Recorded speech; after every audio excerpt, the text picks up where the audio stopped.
Well, this is a meeting of the Fort Myers Beach Anchorage Advisory Committee. It's Wednesday, December 20th. And call the meeting to order. And our first step is Pledge of Allegiance.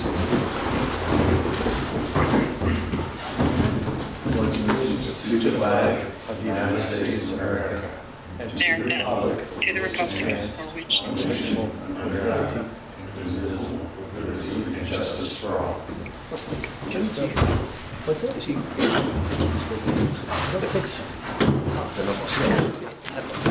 There you go. We need a roll call. So going to my left, Sam? John, Ted? Schoonover? Jim? Jim? Doug. And on the phone we have Chris. King for the record. Thanks for getting on, Chris. Let's see. Approve the agenda. The motion to approve. Yes, sir. Would you like to add something? I motion to approve. The only thing I want to add is there's going to be a point, I believe, where members can make comments. I have some handouts that I'd like to pass out and chat about them real fast. Okay. Very good. I'll make note of that.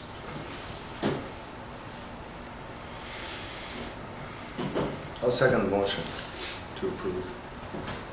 All in favor? Aye. Aye. Any opposed? Passes unanimously. Need a motion to approve the previous meeting minutes. I have something about that, if I may. Sure. Part of the minutes, or part of the synopsis included me as making some comments, generally about, I believe they should be attributed to Mr. Hockett. Oh, Mr. Hockett. He was asking about the purview of the board, and all of those comments, although they were good, they were attributed to me. You gotta take it when you can get it. You're right. You don't want to take those. I'm not going to take that credit today. I'll put it to where it rightly belongs. And I understand that there's probably someone off-site that takes our minutes. And being that Jim and I are new to the committee, it's understandable that they might mess that up. So I'll do my best to identify myself until people get to know me, or maybe I'll be louder and they'll say, oh yeah, that's that Schoonover again. Either way, I'd like to correct that. Sam Lurie, I move that we approve the minutes with member Schoonover's changes. Second. All in favor? Aye. It does help before you speak to state your name and title each time before you speak for the minutes. Do we issue corrected minutes? Is that how? I'm not sure. Yeah, if you want to make corrections in that, and then I'll give them to her, and then we'll get the corrections made, and then next meeting we'll have them signed. All right. You know, to that point, we probably, for the record keeper, we all said our first names. We probably ought to just say our full names for the attendance. There's a lot of Jims. Yeah, there's a lot of Jims and Johns. Yeah. I'm just going with Schoonover. None of you can claim that one. So my name is Jim Adderhold, and I'm the council liaison. And we also have with us the chairman. Douglas Ekman. Sam Lurie, vice chairman. John Wesley Nash. Ted. Lawwell. Ed Schoonover. Jim Hockett. And then Chris King, of course.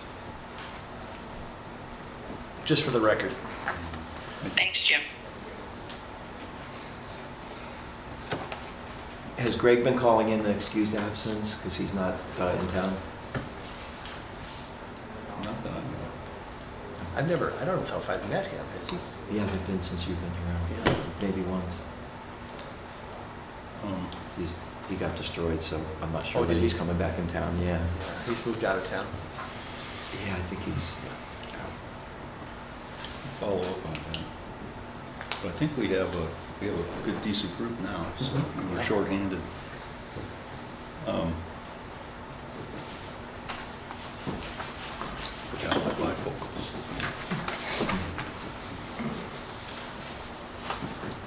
So, public comment. Do we have any public comments?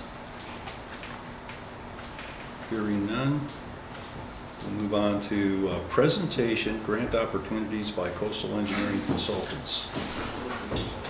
Yeah, so we've been discussing with Mark and Tim on future development of the mooring field. For those new members who haven't been with us, this is Mark Kincaid with Coastal Engineering Consultants. He's actually who has designed and helped us out since day one with the mooring field and everything that contributes to that. This is Grady Timmons as well. He works out in the field with Mark, and they do a lot of our work for us in consulting when it comes to the marine operations aspects for the town. And they also work on the beachfront and the renourishment aspects as well, that a firm does as well. But he's been with us since day one. Any questions that you ever have, Mark usually has an answer for it, or he can get you the answer as well. They have been helping us out with the side scans and stuff like that we've been conducting in the mooring field for these last few weeks. So he's got a presentation put together with some of the development and the future of the mooring field as well. So I'll turn it over to Mark Kincaid and Tim Grady. Hey, good morning, guys. We haven't met most of you. I know Sam and Ted. Haven't seen you for a minute, but it's nice to see you again. Like Austin just said, Coastal Engineering, we've been around, I think we're going on 45 years of being in business, and we've been working with the town of Fort Myers Beach before the town of Fort Myers Beach was incorporated. So we actually started the mooring field project before the town was incorporated, working on permitting, because there was an issue out there. What you see around the corner here in Northeast Hurricane Bay was that right there in the front and foremost in the harbor, and that was becoming an issue. So the county and people on Fort Myers Beach had asked us to help develop the mooring field. So we went through a long process. We weren't the first mooring field that was permitted to the state, but I think we were the second. Stewart, I believe, was the first one. So it was an arduous path to get through all the state permitting for the mooring field. But we've been working with the town ever since the mooring field was installed. We did the design layout. We were there when the contractor did the installation in the mooring field. We have, since that time, it was in 2005, 2006, we've been working with town staff to encourage maintenance and help things move along. We've periodically attended the AAC meetings to keep people informed. This is the first time we've been in front of you all, but hopefully it won't be the last. And today we're here to talk about moving on future development of the mooring field. It's not in a very good state right now, but we've got a contractor who's on contract with the town to put in all new systems. That's going to happen starting at the end of this week. There's been a supply chain issue, and evidently the latest thing is labor and time issue on the contractor's part. He's got a pretty tight schedule, and I guess all the wind that we had throughout the whole state has backed him up a little bit. It's been crazy last week of weather, but he has promised that he's going to come the end of the week and get systems for us somehow, some way. So that's Austin's been nervous about that, but I think he's going to pull through. We'll have some systems here at the beginning of the year. But then he feels pretty strongly that the remainder of those systems will be in by the end of the month, and as soon as he gets those, he's promised that he's going to come over and we'll get those in. So, but there's other things that need to happen, not just the systems, but there's other support stuff that needs to happen. And there also needs to have money to pay for all that stuff. So Grady's put together this proposal, and he wants to talk to you about grant opportunities. There's money out there that is available through state programs It would have been great to put in for applications last year, but it's come and gone. We don't have that. Where there is this year, we're ahead of when these applications are supposed to be, the opening period for application.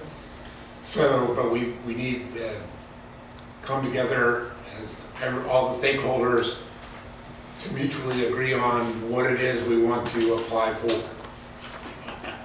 Grady and I feel that now's the time to ask, because there may be some sympathy points for the town considering the situation that we're in. So we just need to to put together a solid project and move forward with the application. So with that said, we'll let Grady go ahead and go through the presentation, and then if you guys have questions afterwards, we'll be happy to address those. All right, good morning. Grady Timmons with Coastal Engineering Consultants. Just want to take a few moments and update you on the current projects that are going on with Mooring Field, and then some thoughts moving forward. So this is a diagram of the existing mooring fields. We have the west field that was installed beginning of 2023, and then the existing central and east mooring fields. And then we have the dinghy dock under the bridge, or it used to be under the bridge. So post-EM projects, the west mooring field's complete. The town's working on procuring materials for a temporary dinghy dock and working on putting together a bid package to solicit for a replacement dock structure with FEMA funds. We're currently working on replacing all of the mooring systems in the central field by the end of the year. As Mark mentioned, we have supply chain issues that are delaying the schedule, but completion is expected by the end of January. Some mooring field needs. There's a need for additional dinghy dock space and even a possible alternate location for a dock. Upland services, bathroom, shower, laundry facilities, a dockside sanitary connection for pump out boats, a harbor master office. Austin's mentioned the need for an additional service boat for the mooring field, as well as slips and boat lifts for the town vessels. So grant opportunities. There's multiple competitive processes that are available to secure grant funds. FWC has the Florida Boating Improvement Program. It's a state program. They also have the Boating Infrastructure Grant Program, which is a federal program. And then the West Coast Inland Navigation District has the Waterway Development Program, which is a county program. So the FWC FBIP grant is focused on public-owned boat ramps, boat lifts, public launching facilities, and amenities for recreational boaters. It provides funding for design, engineering, permitting, and construction-related costs. There's no cost share required. However, it's strongly encouraged based on how the application is scored. And that application window is mid-January to mid-March, so we're a couple weeks out from the application opening. The FWC BIGP grant focuses on mooring and tie-up facilities for transient recreational boats 26 feet or larger, dinghy docks, restrooms, showers, mooring systems, dockside utilities, etc. It provides funding for design, engineering, permitting, and construction-related costs. There is a 25% match required for this grant, and the application window is typically April to July. WCIND's grant program provides funds for public navigation, dredging, channel markers, marine vessels for municipalities, marine debris removal, boater recreation, launching and tie facilities, environmental education, law enforcement, and then boating and safety education. They're geared just to provide construction related funding. There is a 50% match required for this program, and that application is typically open between February and March. So the town has pursued grants in the past and has been successful with them. So in 2018, the town received FBIP funds to replace the dinghy dock post-Irma. In 2020, the town secured BIGP funds to replace 55 mooring systems in the now central and east field post-Irma. And then in 2021, the town secured FBIP funds to construct the west field. So the west field was constructed using FWC grant dollars. So one potential project noting the town's needs is construct a facility behind town hall with restroom, shower, laundry, dockside pump out system, dinghy dock space, slips for the town vessels, and harbor master office.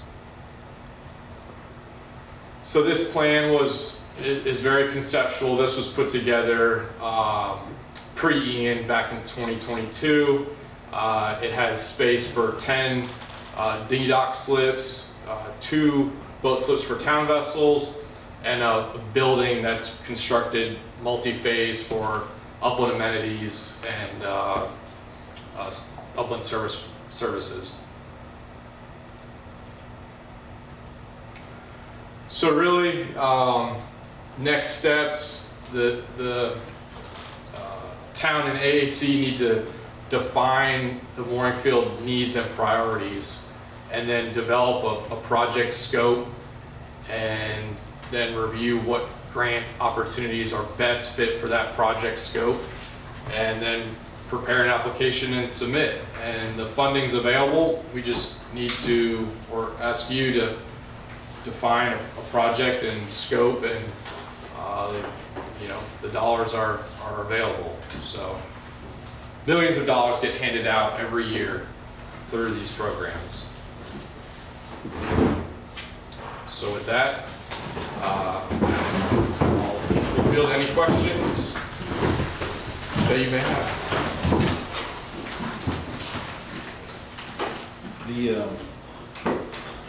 The concept of a shore facility behind what used to be town hall was an interesting idea, but I recall there was some controversy with that, with the neighbors, the canal or something.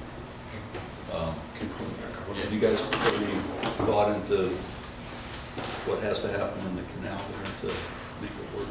Or is there anything that needs to happen?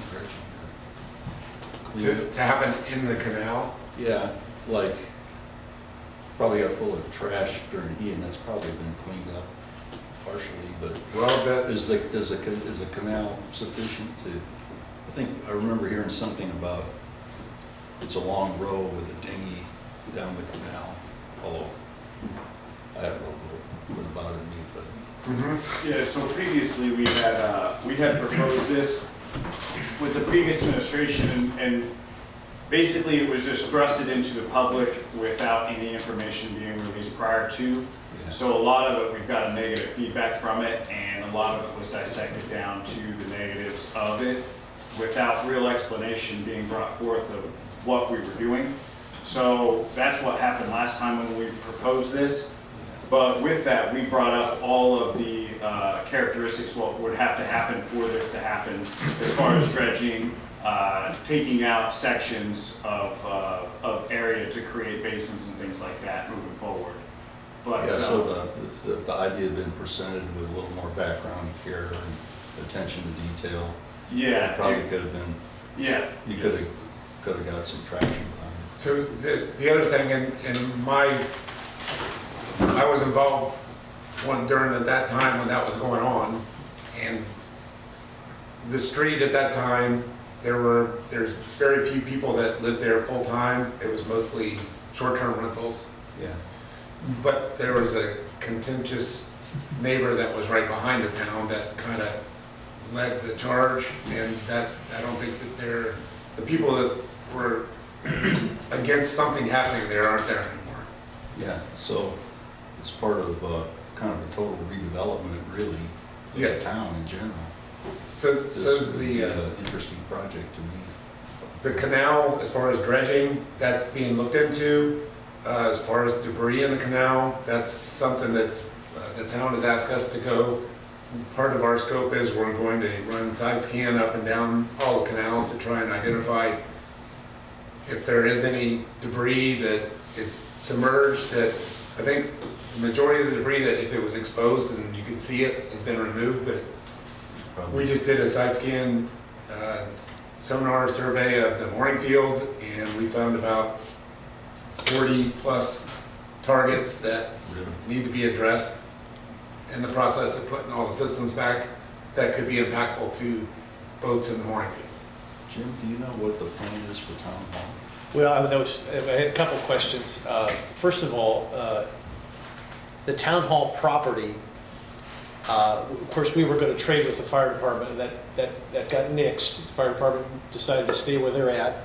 So we still have that property that you reference here, but the town hall itself, the new town hall will likely be at Bay Oaks. Okay. Or there's another potential opportunity somewhere else on the island that they're looking at right now.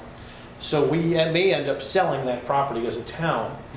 Now, that doesn't mean we can't retain that land in the back, but it depends on what the buyer's interest is, how much they're going to need or what they'll want.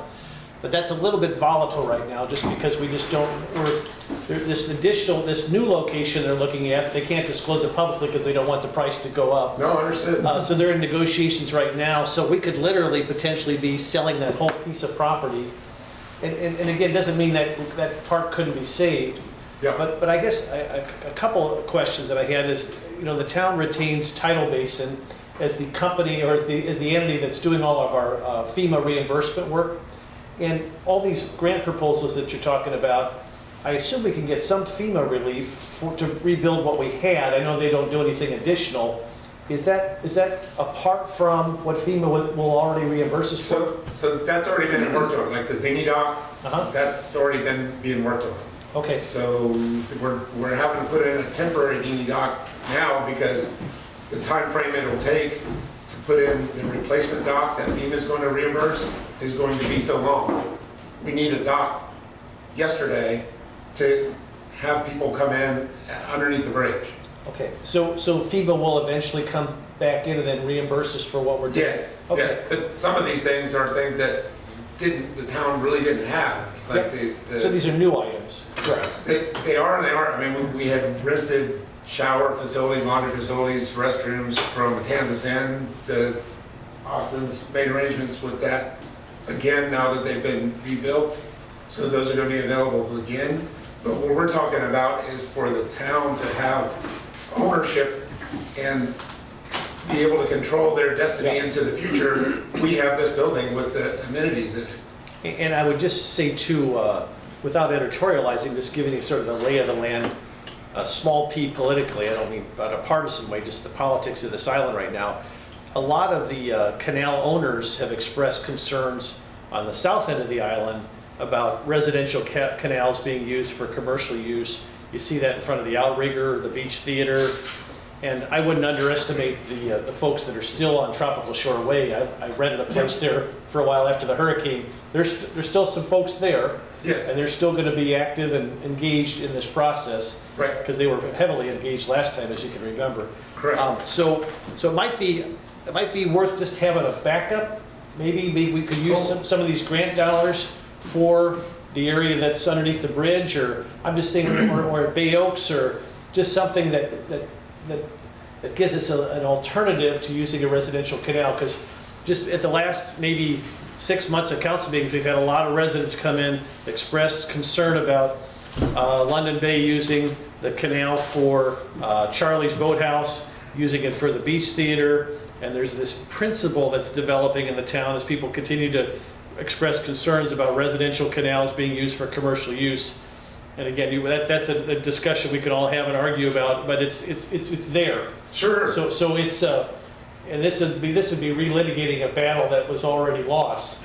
But you're right. There's been a lot of turnover on these streets due to the hurricane. But a lot of those folks there's new folks coming in, new folks building, and they perceive that canal as a residential canal. So, again, well, we could I don't want to relitigate that, but I'm just saying it's a risk for this proposal is all I'm saying, is that we may want to have an option that we have even more control about. I love the idea of applying for these grants because we clearly need it and we need these facilities, but I would just worry a little bit about relitigating that residential canal issue when we have so many other fights and challenges on the table. Totally understand that, but there's half of this canal is developed, half of it isn't.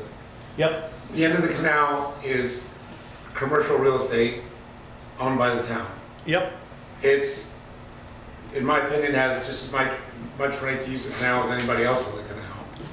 Well, these were the arguments that were put forth a couple years ago. Understood. Yes. So what we're proposing here, we can't apply for a grant if we don't have something concrete. I got you. We can't put in a wish. When we get around to thinking about where we're gonna put it, we'd like to get some money. That isn't gonna fly because there's 20 or 30 other entities wanting that money, and they probably have projects that are more concrete and more shovel ready. Yeah. So those are gonna get priorities. Totally understand. It's a real dilemma. I empathize with you. Yeah. What's the important part about this is that it's centrally located in the mooring field. Yeah. So, and if the town hall was going to be at this location, that would be the only reason to come into there is to use the amenities or to do business at town hall. The dinghy dock underneath the bridge, I still see as being the main use for people to go to the downtown area, to go to parking, it would be used no different than it is today probably, or before the storm, not today. So the upland facilities would be here though, not under the bridge, correct? The upland facilities have never been under the bridge, they've been at Matanzas. Well, that's what yeah. Right. So, yes, if you're gonna go do your laundry, there would be a place here to come and do your laundry, take a shower, or use the restrooms, that sort of thing. So I have two questions. Sure. One, would there be the grant, some of the state and federal grants cover engineering, or would there be grant money for like a feasibility study to find the best onshore facility on the island? Sure. That's a project And in and of itself. And then two, is there projects we have like reconstructing the mooring field that are grant ready? This project's too far in the future and there's too many issues to prepare a grant around it. But maybe you could get a grant for a feasibility study. Mm-hmm. And then maybe we could apply for grants for the work that we got to do in the mooring field just to get it back in condition, or dredging debris out of canals or something like that. Right. So if we, because of the location issue, if it was put out for a year, the same grant will be available next year for building these facilities, is that correct? I mean, Yeah. crystal ball wise? As long as the federal government approves funding, yes, the grants will be available. Okay. And then my second question was maybe for the town. The Bay Oaks property was brought up. Does that require a canal to reach the Bay Oaks? Ed, that's a great question. I defer to Austin on that. So Bay Oaks is it's not an ideal spot. The canal isn't any different on Bay Oaks side. On the other side of the canal leading down to the backside of the old Tops grocery store is similar situation, but someone has laid claim to the submerged lands. So there's that issue where we don't have that issue on the canal behind Town Hall. It's all mangrove lined on the Bay Oaks property. So not to say that there aren't some mangroves there behind Town Hall, but there's a lot more mangroves over at Bay Oaks. Okay. And in front of Bay Oaks, there's waterfront, but it's very, very shallow. It's all mangrove lined. It's in the aquatic preserve. There's so many hurdles there that it's not a practical I'm not gonna say it's impossible, but that's the Mount Everest to climb of permitting to try and do anything on the north side of Bay Oaks. South side, probably, yeah. No. Can the grant money be applied for in conjunction or cooperation with the new owners of Matanzas? In other words, can we potentially purchase those properties for the town's use for the upland facilities near the bridge? In other words, could we use the grant money to acquire that land, or a long-term leasing agreement with Matanzas, or Public-private type of yeah, agreement? public-private agreement? Would they go for that? So you can't use the grant funds to acquire land. So if the town were to acquire that land, you could then use the grant funds to build out the property for your need. Could you use the land as part of your match? You can, in some grants, yes, you can use the land purchase as a match component. So, if the town acquired the land, then that could be their match. So the strategy here at the proposed town hall project would be is to use the town's purchase of that land as a match component. Right. But to Jim's point, if you did something like with Matanzas, if you used the first grant where matching is not required, could you do a kind of a public-private partnership to develop the facilities? Sure. You know, where we own, essentially, the town is paying for the facilities through the grant. Yep, no matching have to funds. require public access. Yeah. But yeah, something could be structured like that. I mean, I just think that's a miss if we can't think of, because I agree, there's goodwill right now with the town, with FWC and the state. We think that they would be wanting to help us. So if you wait a year, then, they're going to be less interested. So if this doesn't have a grant dollar and, and its application window is mid-January to mid-March, I kind of feel like if we don't come up with at least something like that we are missing an opportunity. Sure, or go down the feasibility study route. And Yeah, use it for that. yes. But especially that grant, the FBIP. I would just suggest not get too caught up on this particular property, but use this property as an example of how to apply it to different properties to acquire the grants. I know there was a lot of flack or pushback with this property, and like Mark said, moving forward, this might be a possibility, but like Adderhall said, we don't know what's going on with this property as far as the town goes. But basically use this as kind of a blueprint of what it takes to move forward with the grant and things like that. And then I would suggest as well, going on the FWC website under the boating grant programs, and there it will detail every grant. You can highlight which ones you want to look into through the details, and it will give you everything you need to know about those grants and what they cover. If you scroll down to the bottom of that, it will go over every other grant that you can apply for as far as waterways and stuff as well, so you don't get too meticulous in all the questions. But it is under boating grant programs under the FWC. Austin, just a quick question. The temporary trailer that's down under the bridge, what land is that on? That is under FDOT land right now. We have an agreement with the FDOT to utilize that right there. We have a lease with them. Could we work with FDOT to maybe use that land for a longer-term uplands facility? I'm sure we could, yeah, it wouldn't be an issue, but it's just about putting it where and for, just working the details out, yeah. I think that would be worth exploring. Yeah, absolutely. Because having lived through this exercise at this location, it was a challenge. Yeah. Because the neighbors were extremely well organized. Yeah. And it was a There was force. a lot of misinformation out there too. Oh, no, I'm not going to relitigate it, but it was a challenge, is all I'm going to say. There's a lot of risk in. Absolutely.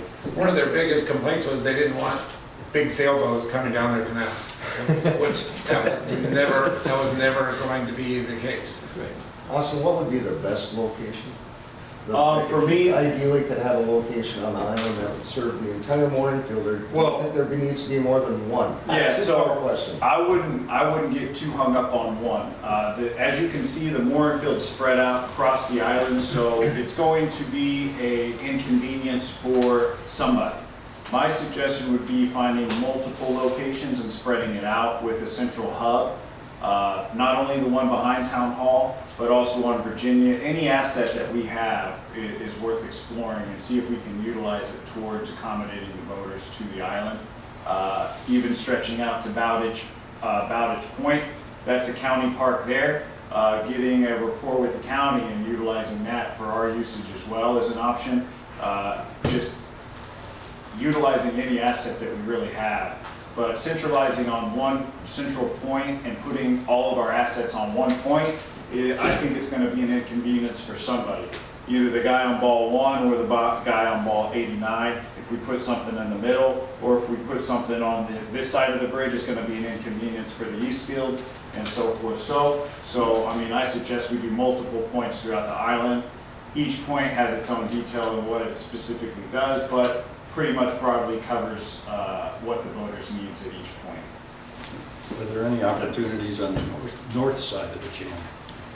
We have For the opportunities central throughout and the island. It's just being able to exactly get the detail of what we can use those lands for. Whether it be Bay Oaks, there's a nature preserve by Bay Oaks where there's a dock already. That's not ours. We can build contacts with the county and utilize that. We also have spots coming out of behind tops there where we're utilizing now.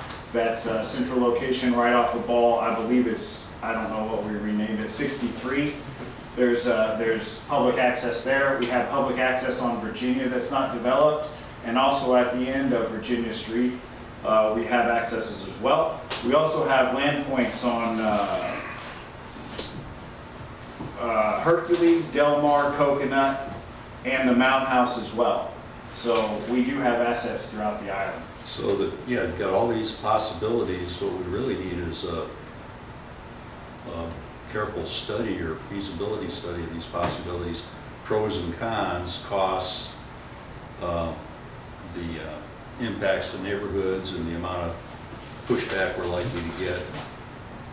Like a siting feasibility study seems to me what we need, where somebody can really look into all these details and land ownership and public access and traffic and parking and plumbing and where you're gonna hook up all these facilities.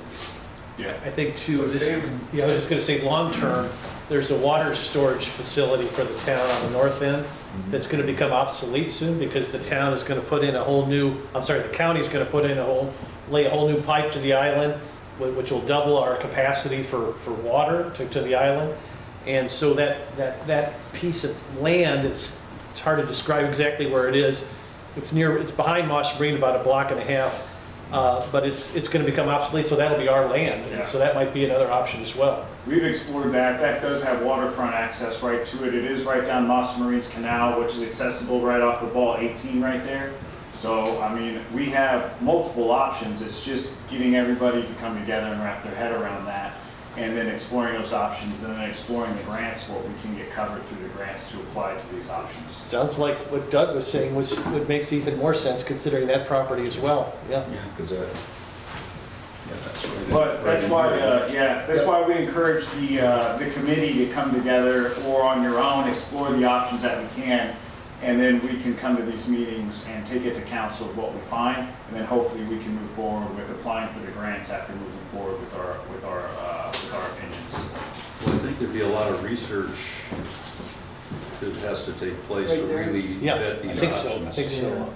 Didn't realize that was on the Yeah, canal so on the like I water said, side. Yeah, it's if really you look nice. at the Nice grants, piece of land. like Grady was saying, some of the grants will cover engineering and studies done. It's just each one has its own details of what it I wonder if we does. could apply for a grant from the state funding to just do a feasibility study, because it's part of our permit to have shore facilities.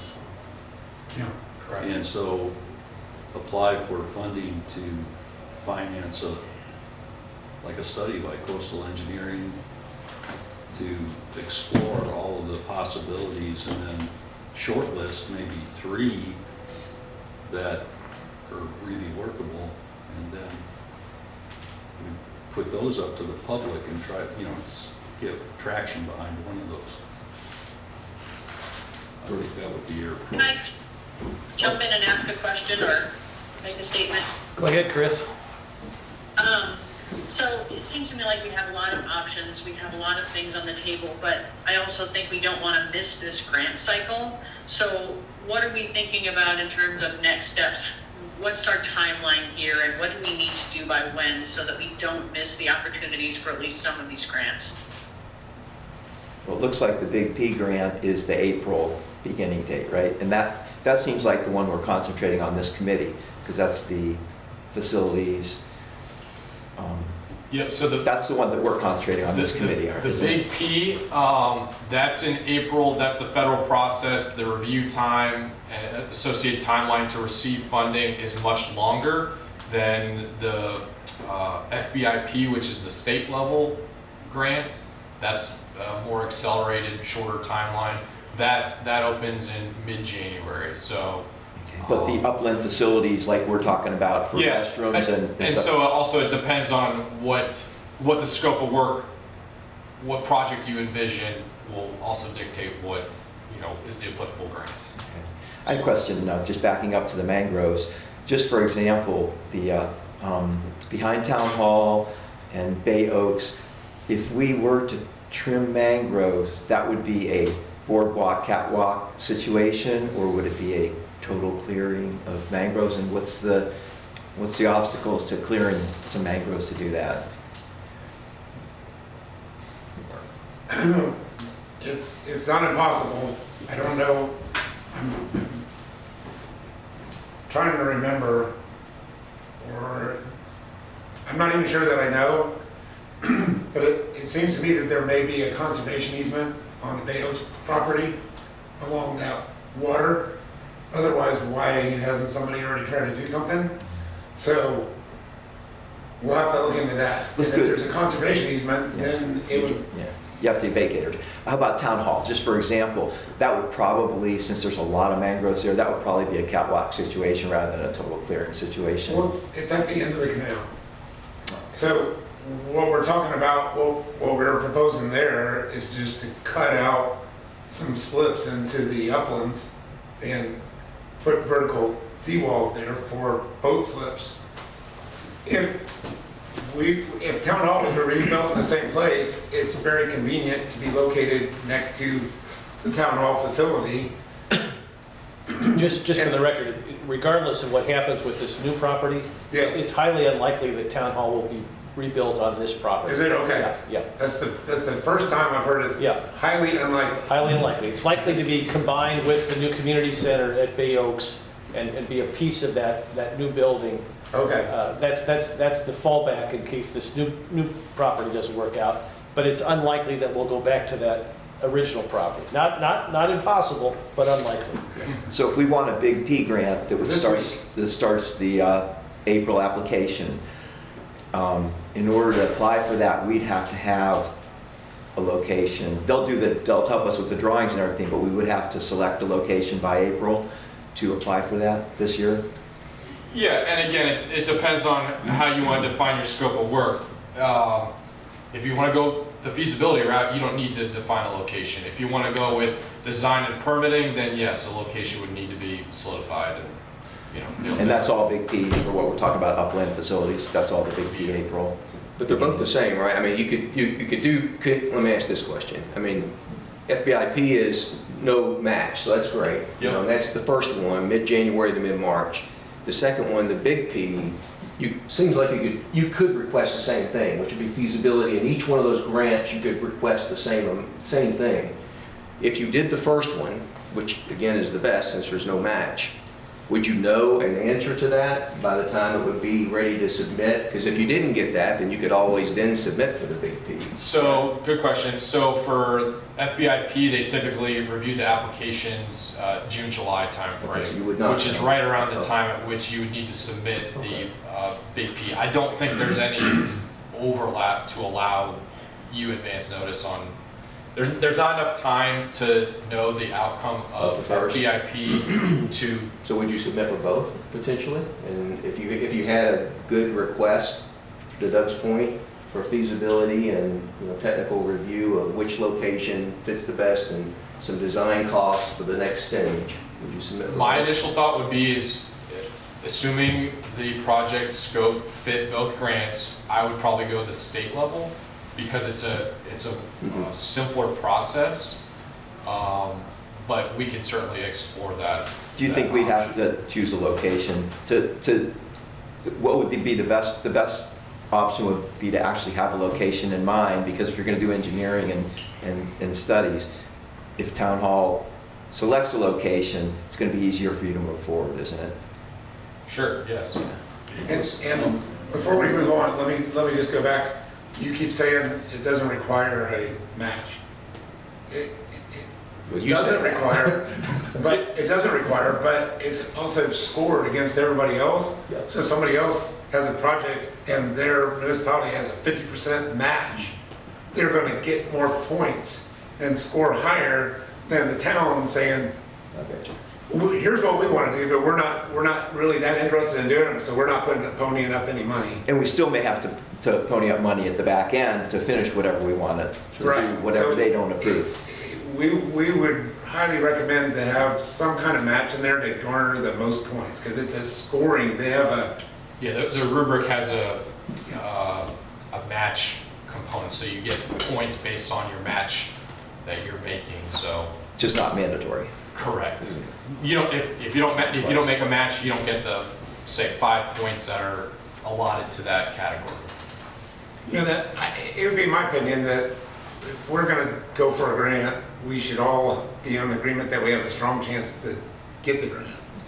I don't think we just wanna half-ass throw something in the hat and see if they pick us.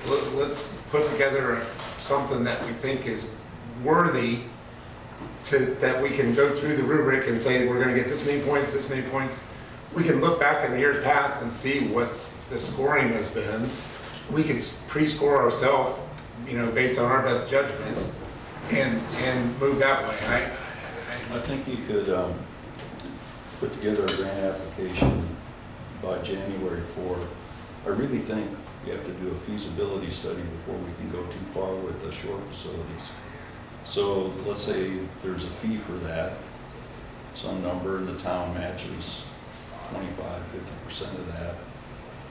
But you could, the grant application could explain the complications of a shore facility on Fort Myers Beach, the need for a shore facility to be compliant with the FDP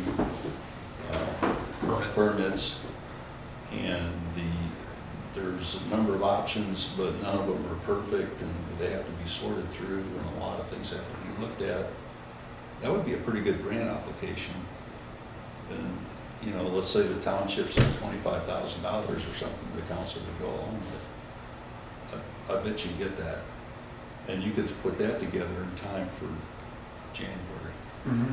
But I think as far as shore facilities, that step's gotta, and then you have a document that you can take to the public and say, look, we looked at everything, and these are the best sites. And I know there's no site's perfect, but you've got something to talk about now and put exhibits and have public meetings. Mm-hmm. You can explain the process so that the public will buy in. Shows Because good they've seen you actually transparency. did the best you could, Going back to a timeline, hate to put you on the spot, but Councilman Allenwald, will the potential properties be disclosed? Do you have any kind of timeline on My what hope you is- guys are working on My it? hope is we should know in the next month. Okay, so watch town hall meetings for Yes. the first and the third. Yep, and I think Of January. to Doug's point, I can't speak for my colleagues, but I would be shocked if there wasn't support for some kind of a match to help us get that kind of a feasibility study. I think that would have a lot of support from the council. because this This initiative has plagued all of us for a long time, so. But you guys are discussing locations, you're just not disclosing all the discussions at this point. The only thing that's not being discussed is the target location, because they don't want to inflate the, Right, sure, cost. because it's a private. yeah, legal and so right now. they're in negotiations with that location.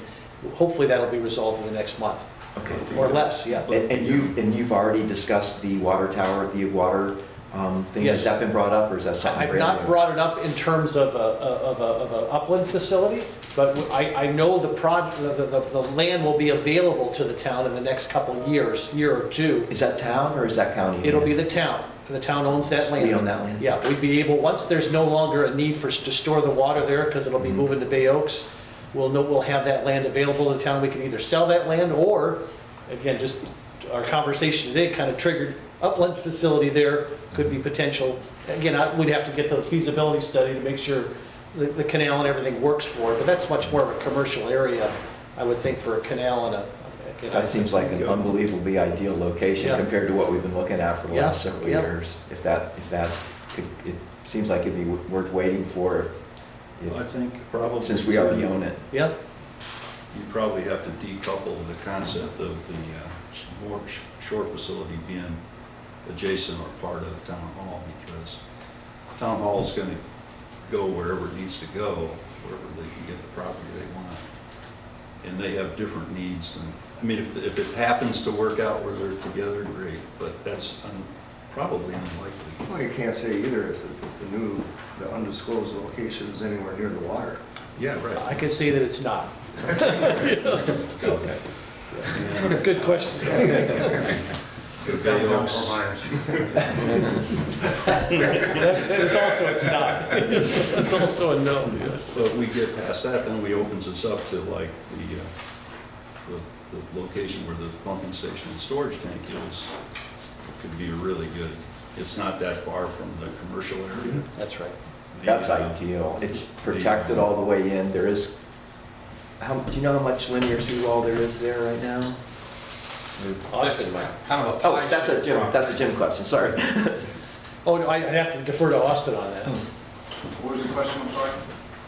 Oops, we're the wrong picture. How much seawall Where the is water there? tower is, do you know how much seawall area is in that property? Yeah, we've got about, I believe it's about 35 feet, 35 feet in between the hotel and the residence right there. But we parked a pump out boat there before, like we utilize the area. By the water tower? Storm, yeah, the north tower. Is that pretty wide where you could actually go perpendicular? It's in a residential canal, and you have 35 feet of seawall. And how are you gonna get Yep. a number of dinghies there? Yeah, right about To here. accommodate. So it's just that corner there. And you probably can't go perpendicular too far out in for dinghy No. dock. No, it's right on the bend right there, so it's kind So of. it's not a lot of sea, it's not And a then there's another cliff right across the. pie shaped the wrong way? Yeah. Yeah, but like I said, we utilized it before to do maintenance on the boat, unload, loading, and things like that. It has street access right to the road where we can pull in heavy equipment to unload or offload anything as well. And that area, what I would like to use it for is a staff-only area to either store the boats, have a lift there, something like that. Anything that want to deal with the public, I would like to keep on the bay side, not so much coming down canals and stuff like that. Even Virginia Street, you just come in a little bit and it's right there. So, Not quite walking distance to the under the bridge dinghy dock. no. But like I said, multiple areas would be the key, and then building a relationship with the county to utilize Bowditch Park as well would be a key to moving forward with the mooring field. Speaking about just point off the topic a little, are our 7 ball 1 through 7, are those available yet? Not yet. We made a call to Coast Guard. Actually, I walked over to the Coast Guard station to ask you what's going on. You know, it's been even suggested just put the pennants back on it and use them. We haven't heard anybody from them yet, so I'm trying not to rock the boat too much on it, but we have been trying to poke them to say, look, you know, it's season, we're losing money, and we need to utilize these systems. So you're still working on it? Yeah, we are. But is that pretty much it for Mark and Coastal Engineering? Any other questions? Yeah, you guys are working on getting the old mooring fields going. Can we do that green, yellow, red sheet one, even just a quick sheet as you do them? Nope. Because it's all gonna be new. It's all By the gonna end be of green. January. It's all gonna be green as you release No it. colors, Sam. Yeah. So as you said, everything. All be brand new. Yeah, So as soon as they're stamped and ready, they'll be good as new. yes. And then they'll be on the inspection. Yeah, They'll be on the inspection schedule from then on. We're getting 70 new systems installed. So we're starting fresh. Good.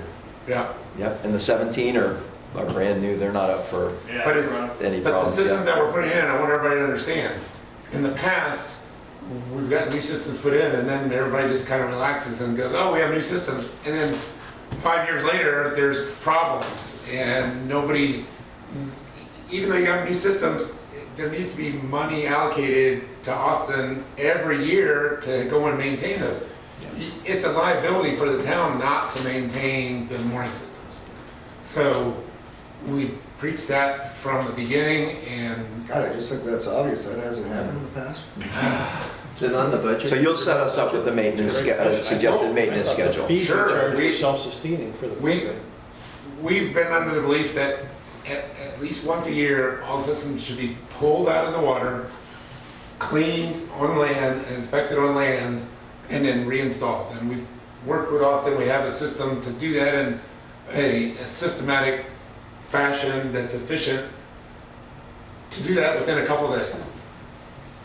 To have somebody go out there and do visual inspections in the water, that can be done. It's done in other mooring fields, but if anybody's familiar with this out here, the marine growth rate in Matanzas Pass is second to none. You can clean something off and the marine growth is an inch thick, it seems like 2 days later. So You can't even see it. You can't even do a visual. right, well, because you go down there you can see it. with inspection hammers and scrapers and we can clean and scrape it, but I'm telling you that it is, I mean, I've been doing it for a long time. That is one of my specialties. I've done work for the Navy, underwater inspections. It is too difficult for someone to inspect that stuff in the water, to do the 70 systems, and to then, like, okay, everything's good, nothing's gonna happen.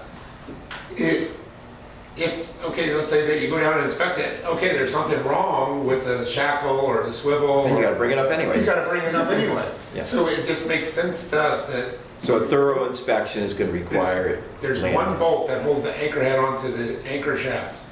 Diver goes down to the bottom, and that's expensive to have divers in the water, so you want to minimize that time.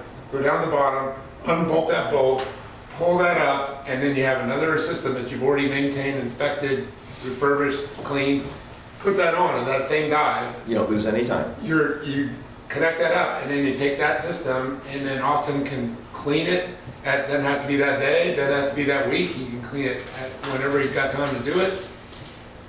What we were suggesting is you take between 10 and 15 systems out, and you have 10 and 15 systems already ready to go. You go out one day's time, swap out those 10, and then you have 10 to do an inspection, refurbish, inspect. Whenever you get those done, you can go out the next day and do that. And now we have, let's see, 89 systems. So if you were doing 10 a day, it would be 9 days worth. If you want to bump it up to 15, it'll reduce the days. But that's whatever dive team Austin's working with and their schedule, they can work that out. But that, to have someone go down and visually inspect it is just not going to be consistent, and it's not going to be as good as it could be. And if you find something, you got to pull it out anyway. But if you can't let it go more than a year. Maybe get done in the off season, correct? Oh yeah. What we recommend is before season, have everything redone. So when the mooring system's going to be full, all the balls are nice and clean, everything's good and checked out. Everybody's comfortable with what's out there. But that, I'm saying to you that it has not been what's happened in the past. Thus the yellow and reds. And then Right. it takes all that time to get them repaired. Right. That sounds like a great way to do it. Right, I mean, it's gone as bad as that Austin's getting a call from a marina or somebody out in the field, hey, Austin, there's a boat just drifted by us. And we won't have any downtime But, if we rotate. I mean, that's the best case scenario. If the maintenance isn't done and a boat breaks free, the mooring fails for some reason, corrosion issues, Austin goes out and picks them up and takes them back and puts them on a mooring. Well, what if that happens in the middle of the night when the wind's blowing and somebody gets hurt or there's damage? There's liability to the town. And there's liability to everybody that's involved. So, you know, whoever's name's involved with this is, we'll all be sitting in the court, talking to the judge, sitting beside each other. Well, why didn't you do maintenance? Much better system. Yes, so I just want to let everybody know that we're getting all brand new, but don't forget about it.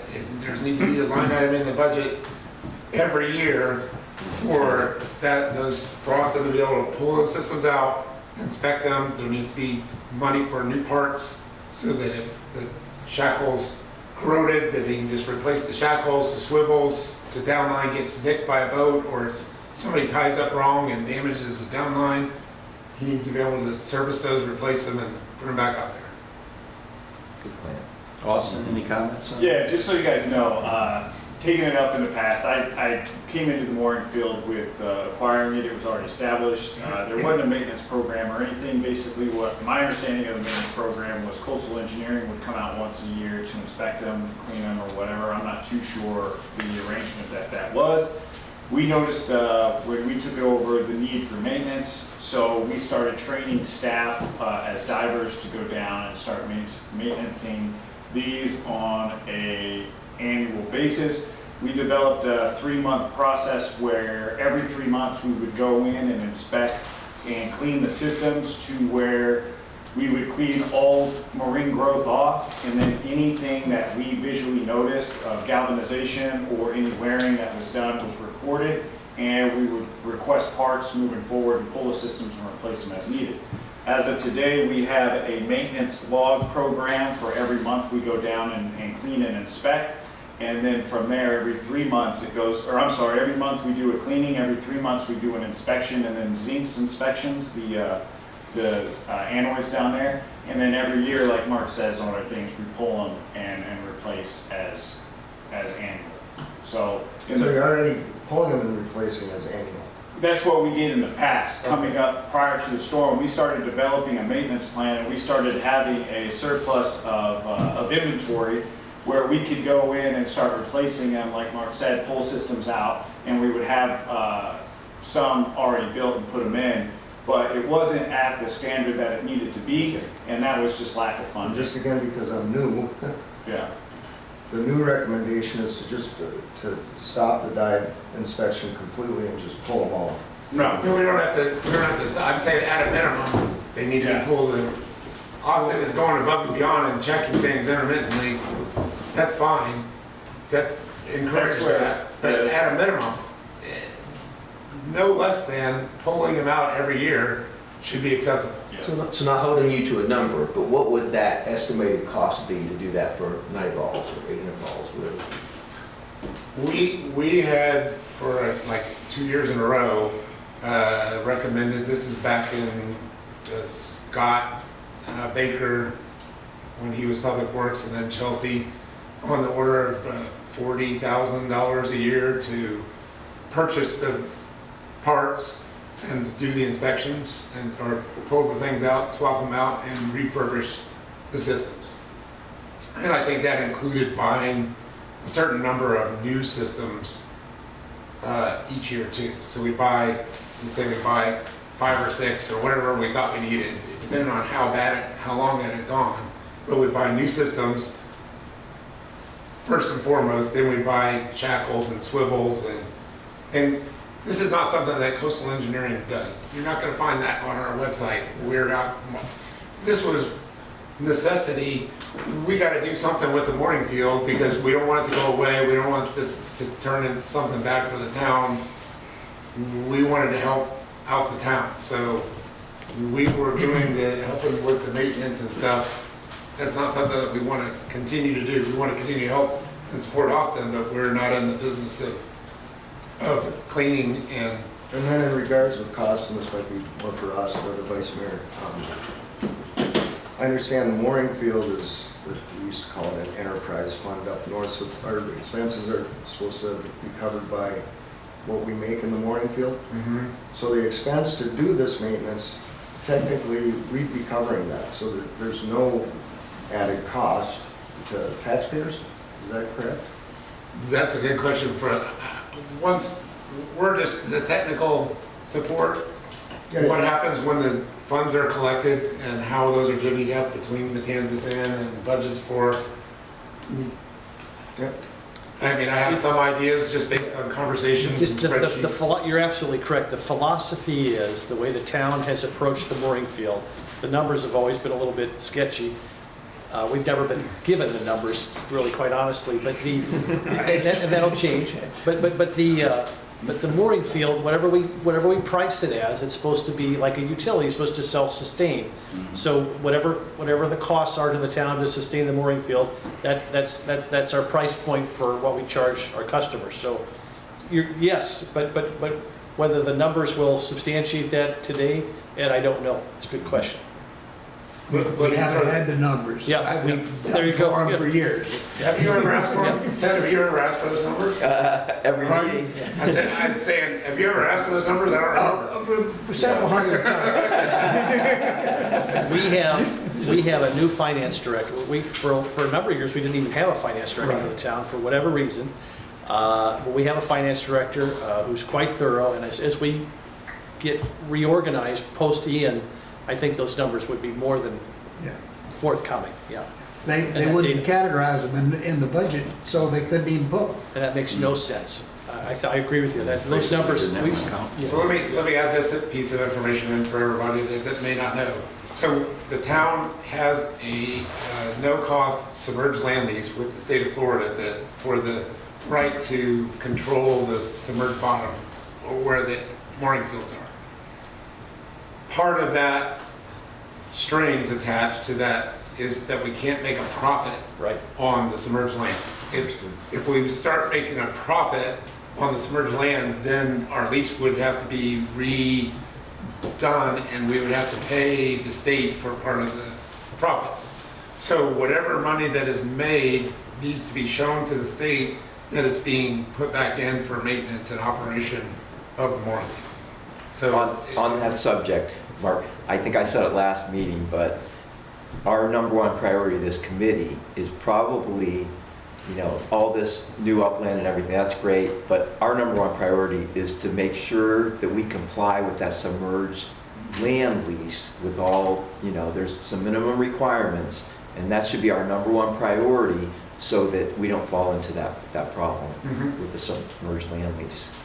And you have to know the finances in order to make sure that you're compliant. Yeah, and there's and there's a few other requirements of it. So we need to. Right. That's should be one of our main focuses is make sure we comply so we don't fall into the right, where we and our lose our free the land. submerged land lease is tied to the mooring plan. Yes. And the mooring plan is what states we have to have all the amenities and we have to have a harbor master and we have to maintain the moorings and yes. Right. That's our charter. So if everybody in the group hasn't seen a copy of the mooring plan, that's probably something that it would be a good read. It was sent out, right? But I think one thing's worth noting is the shore facilities are part of that. Yes. Yep. There's minimum requirements of a few things to keep that active. Austin, how often do the anodes need to be changed? How long does your zincs last down here? And can that be handled on an annual basis, or you gotta do that every couple months? We just put them in for the first time on these new systems that we have. We're doing double downline systems, and they go to, it look pretty much like an I-beam. 2 I-beam sandwiches together with some helical anchors that go down onto that. And there's 2 anoids on each one. Right now, I think the first one we switched out, they lasted about 4 months in the summertime. These ones here seem to be slowing down with the winter, so we're waiting to see. Really, I don't have a definite answer on how long they're lasting, but right now it went from 3 months when they first got in, we switched them out, and we're at I think another 4 to 5 months, and they're looking all right. Does it matter that there's nobody on the balls, so there's not as much current going through? No, I don't think so. Because it's far enough up, it's far enough down that it's not affected by electrical current? So that needs to be part of the maintenance budget too, I assume. So just so everybody's clear, the new mooring field, we put in 10 of the systems that can handle larger boats. So the only cathodic protection anodes that are in the mooring field are on those 10 that are closest to the pass. And that's because of the beams that Austin described that tie the 2 anchors together. Those we wanted, they're hot dip galvanized, but the longevity of those beams, we don't want to have to repay. It's much cheaper to buy anodes than it is to replace those, and so we designed them to put anodes on them. So that we're talking about, does each one have two? Yeah. Each system's got 2 anodes, so there's 20 anodes, and it's only the first 10. And where they're located, those would be more subject to needing the anodes.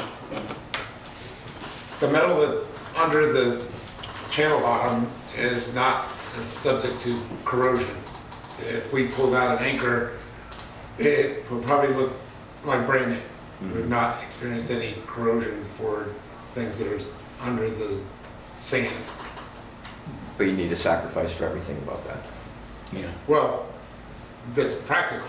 Like there's metal shackles, but we're not going to put zincs on No. each So you use shackle that, or each that swivel. one on the bottom to sacrifice for all that. Because it's all, the unit is all tied together with quite a bit of steel there on those beams.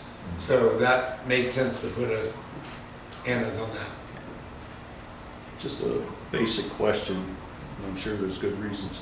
Is there any reason some of these components aren't like stainless steel or some less corrosive metal?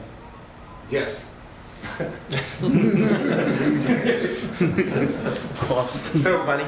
I mean, I know cost is probably one. well, no, the cost isn't, because if they didn't corrode, then we wouldn't have to replace them and it would be more cost effective. But they do corrode. The stainless steel does corrode underwater. Sure. So you can't, like I was saying, it's not practical to put an anode on a shackle. And the shackle is connected to a thimble, and then there's a isolator in between of the downline because it's synthetic. But they do make stainless steel anchors, but there's different problems with the stainless steel. One, the stainless steel isn't as strong as the steel that's hot dip galvanized, so we'd have to make it much bigger and beefier, but the stainless steel will still corrode. And then where you put stainless steel, touch another stainless steel, if it bolted something on there, then while it's underwater, there's crevice corrosion, and there's the failure mechanism of that stainless alloys is different than the steel. And we've experimented with stainless steel fittings on the pinnets, and it has not been successful. The shackles have corroded from various reasons, but the cost was more expensive and they didn't last as long as the components that we're using that are hot dip galvanized. And we can get the components that are hot dip galvanized. They have been at very reasonable costs, and if we needed to swap them out every 2 to 3 years, it's still more cost effective than putting in the stainless. So stainless steel doesn't corrode, but it is subject to It does corrode. electrolysis. It's subject to electrolysis, Yes. just the same as everything else. It 100% corrodes. Yep, not as readily and not in the same fashion as more iron or this regular steel, but stainless steel definitely corrodes. Just wondering. We could explore titanium. Come on now. Yeah, Monel. I don't think I've ever seen stainless steel used in that. For the fashion. mooring systems? No. No, there's no other mooring system in the state of Florida that I know that has stainless steel components. Yep, from the Keys to the Panhandle and on the East Coast, I'm Yeah. not aware of anybody that's using all stainless steel for their systems.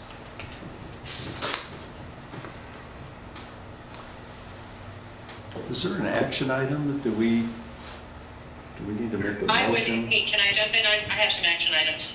Yeah, okay. Good. So I think what we need to determine are the following. What are the options for the upland facilities? What's the scope of our project? When do we need to have a plan in place for a grant proposal? Who's going to write that grant proposal?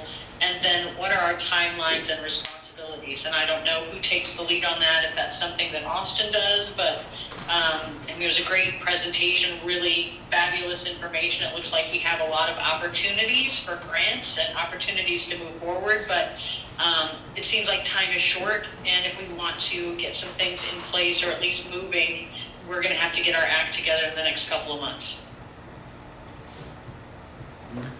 Is there a motion that we need to make to bring to the council here?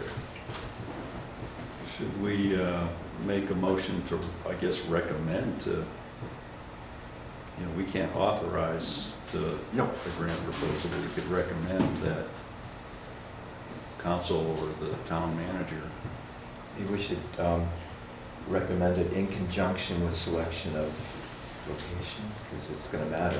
I think I would mention the feasibility study as well. I think that I was think one I of the- would, if I can the chairman make a motion? Is it possible that we could make a motion that given the presentation that's been made, we agree with the general course underlined to us to attempt to get a basics, I can't remember the words,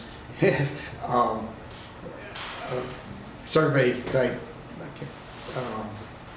grant, or attempt to get money for a feasibility study, and Siting and feasibility study. and that we not particularly endorse any individual, but that we ask staff to come back with the recommendations of which direction we should move and deal with that, because we don't have enough information to make a recommendation at this time. That'd be my Other than the attempt at a motion. reconstruction of the existing mooring field, I mean, don't we need grant monies for that as well, or they're available for that? It's already in the works. We have a contract Yeah. with the contractor to install it. It'll, by the end of January, Yeah, it should have all new systems in it. so that's pretty much done. Mm-hmm. Okay.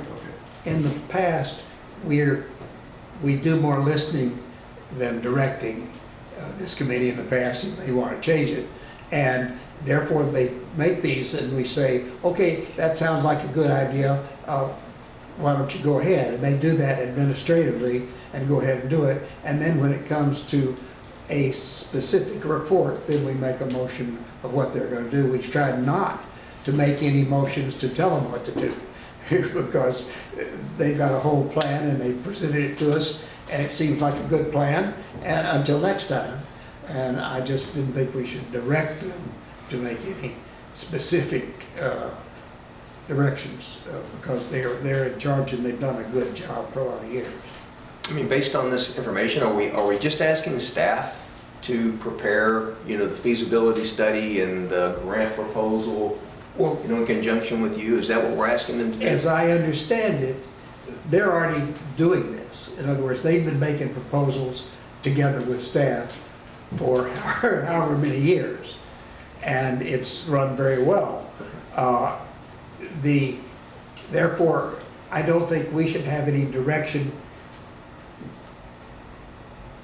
until they come up with a proposal that they want to do that way. And they report to us all along the way as to what they're doing and how they're working.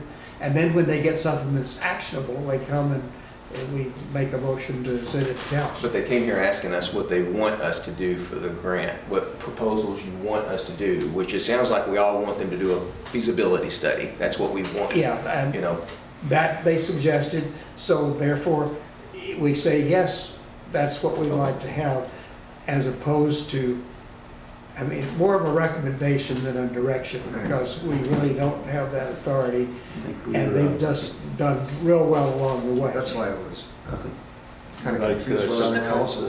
You whether want the them to council bring needs us a motion. recommendations of the approach that we're going forward with, and then we will comment on that. Is that your thought?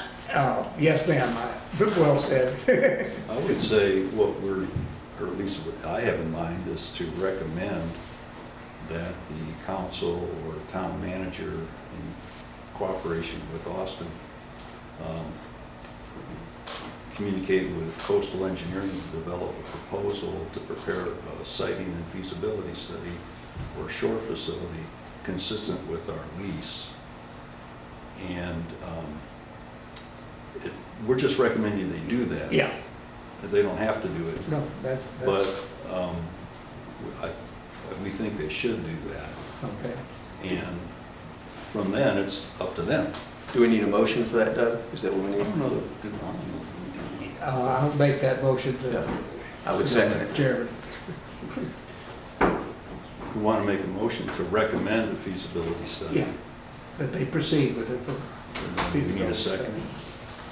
Jim second. This is All in favor? Aye. Aye. Opposed? There you go. But now you've got to take it forward. Thank you. Sounds good, thank you. And then what, you know, what I'm thinking is, if they do that study, then we have something to look at. Right. And we can look at that study and then we can say, you know, why didn't you look at this or something maybe? Yeah. But we could also, we would actually have information that we could use to make a recommendation for the actual site. And then, once that's decided, then they can move to the step that they presented today, which is premature right now. That's consistent. What you're saying is consistent with what has happened in the past.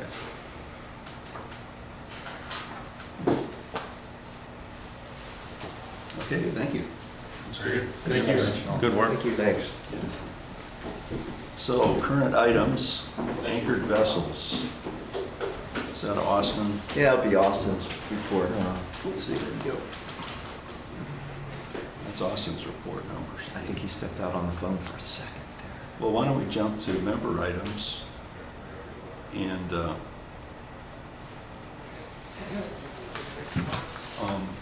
we'll come back to Austin's report. So I know you have one, so we'll start with you. Hi.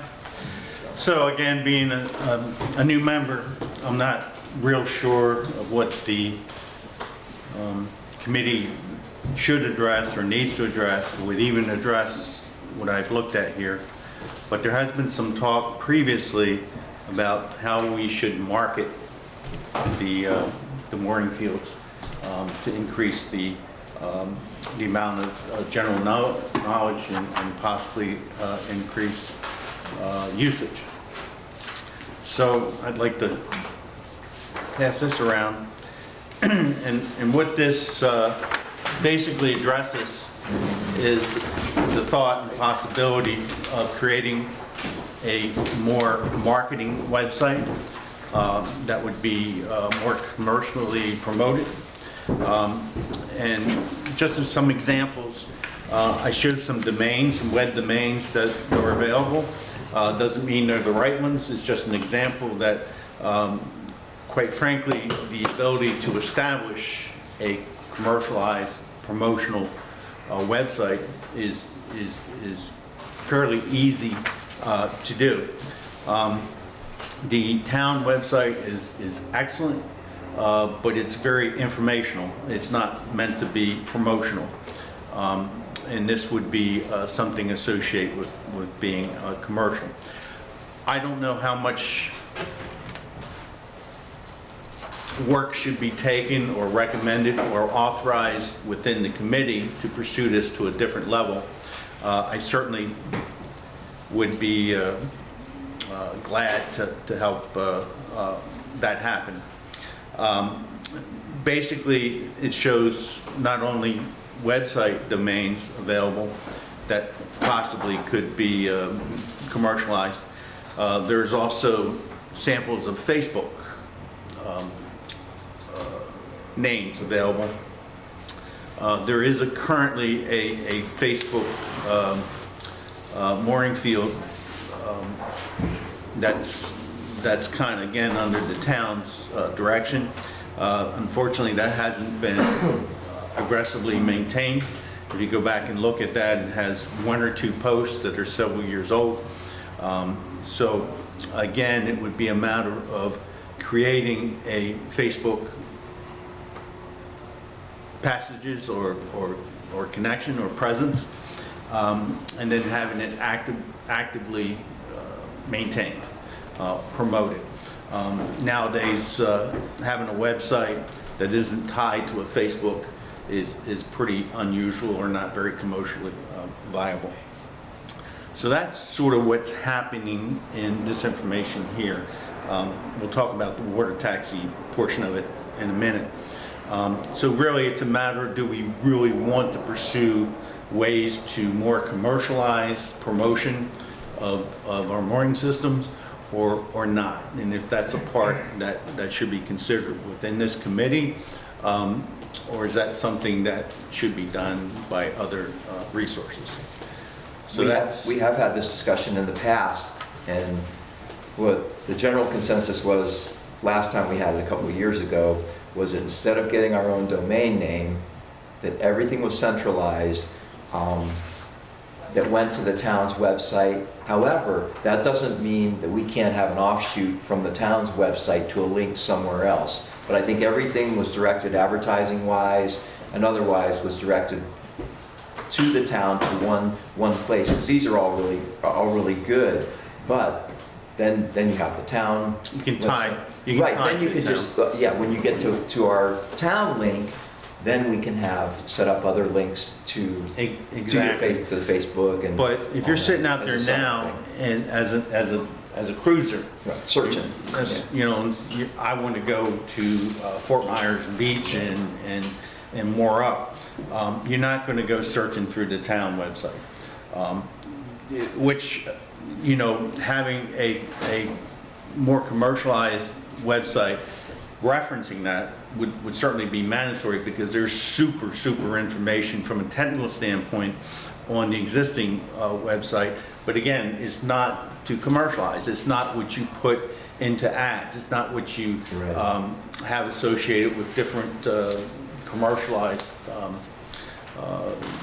entities to help point. So what to our can be direction. done is you can have any of these domain names that you use for advertising and forward directly to the one place we want everybody to go. Oh, absolutely. Yeah, and that way you can use anything you want in the ads, and then when you click on that, it's going to forward you directly to the Fort Myers Beach, so that you got a catchy ad that's not this whole long thing. You're just FortMyersBeach.com, and the ad, you click it, and it doesn't even have a website. It just forwards right What's to the booking where you need to app be. that's used currently? Isn't there a booking app that they currently use for? Yeah. Oh, that's DocWeb. Yeah. We're just, Isn't there a link to the town's website right on that page? yeah. So if I may, Yeah. we skipped ahead down near the marketing, correct? Is that Yeah, what we're discussing? yeah. I'm sorry, I We- stepped on that. That's Yeah, we're going to come back to you next. Okay, so staff has, we're starting to compile a list now that we're starting to get an idea where the Warrenville's going. We're starting the marketing aspect of it. What we're trying to do now is work with local businesses to see exactly how they can appeal to the voters and what they offer to voters coming into the area. We've compiled a spreadsheet that is going through and listing each business and what exactly that business does, whether it is a marina, whether it is a waterfront restaurant, whether it provides what to the voters. From that, we're going to compile those details of what those businesses do and provide that list to the voters via DACWA, via the town's website. However the voter finds out about this, it will be accessible information to the voter, to the what to do and where to go as of Fort Myers Beach. That's what staff's doing right now. We're just trying to get any promotions or anything that these businesses want to push to the voters, any voters discounts or anything like that. We've also explored mooring bucks, something that the voters and businesses that we can work out to acquire some kind of boating currency coupons that we can give to the mooring people specifically, so that it appeals them to that area. So that's what we're working on as staff, to get kind of the idea of who's up and running and what they're offering at this time and how they can appeal to the voters. So when they go to our website, our central website, there'll be a directory. It should be on our website, it should be on DACWA, and then any other businesses that we're advertising on, it should be a link to those as well. And like I said, we've got a new PIO officer as well, so we're starting to work that out with her. I think the point that's being made here is again, that's a wonderful format to get the information that you need on such a website.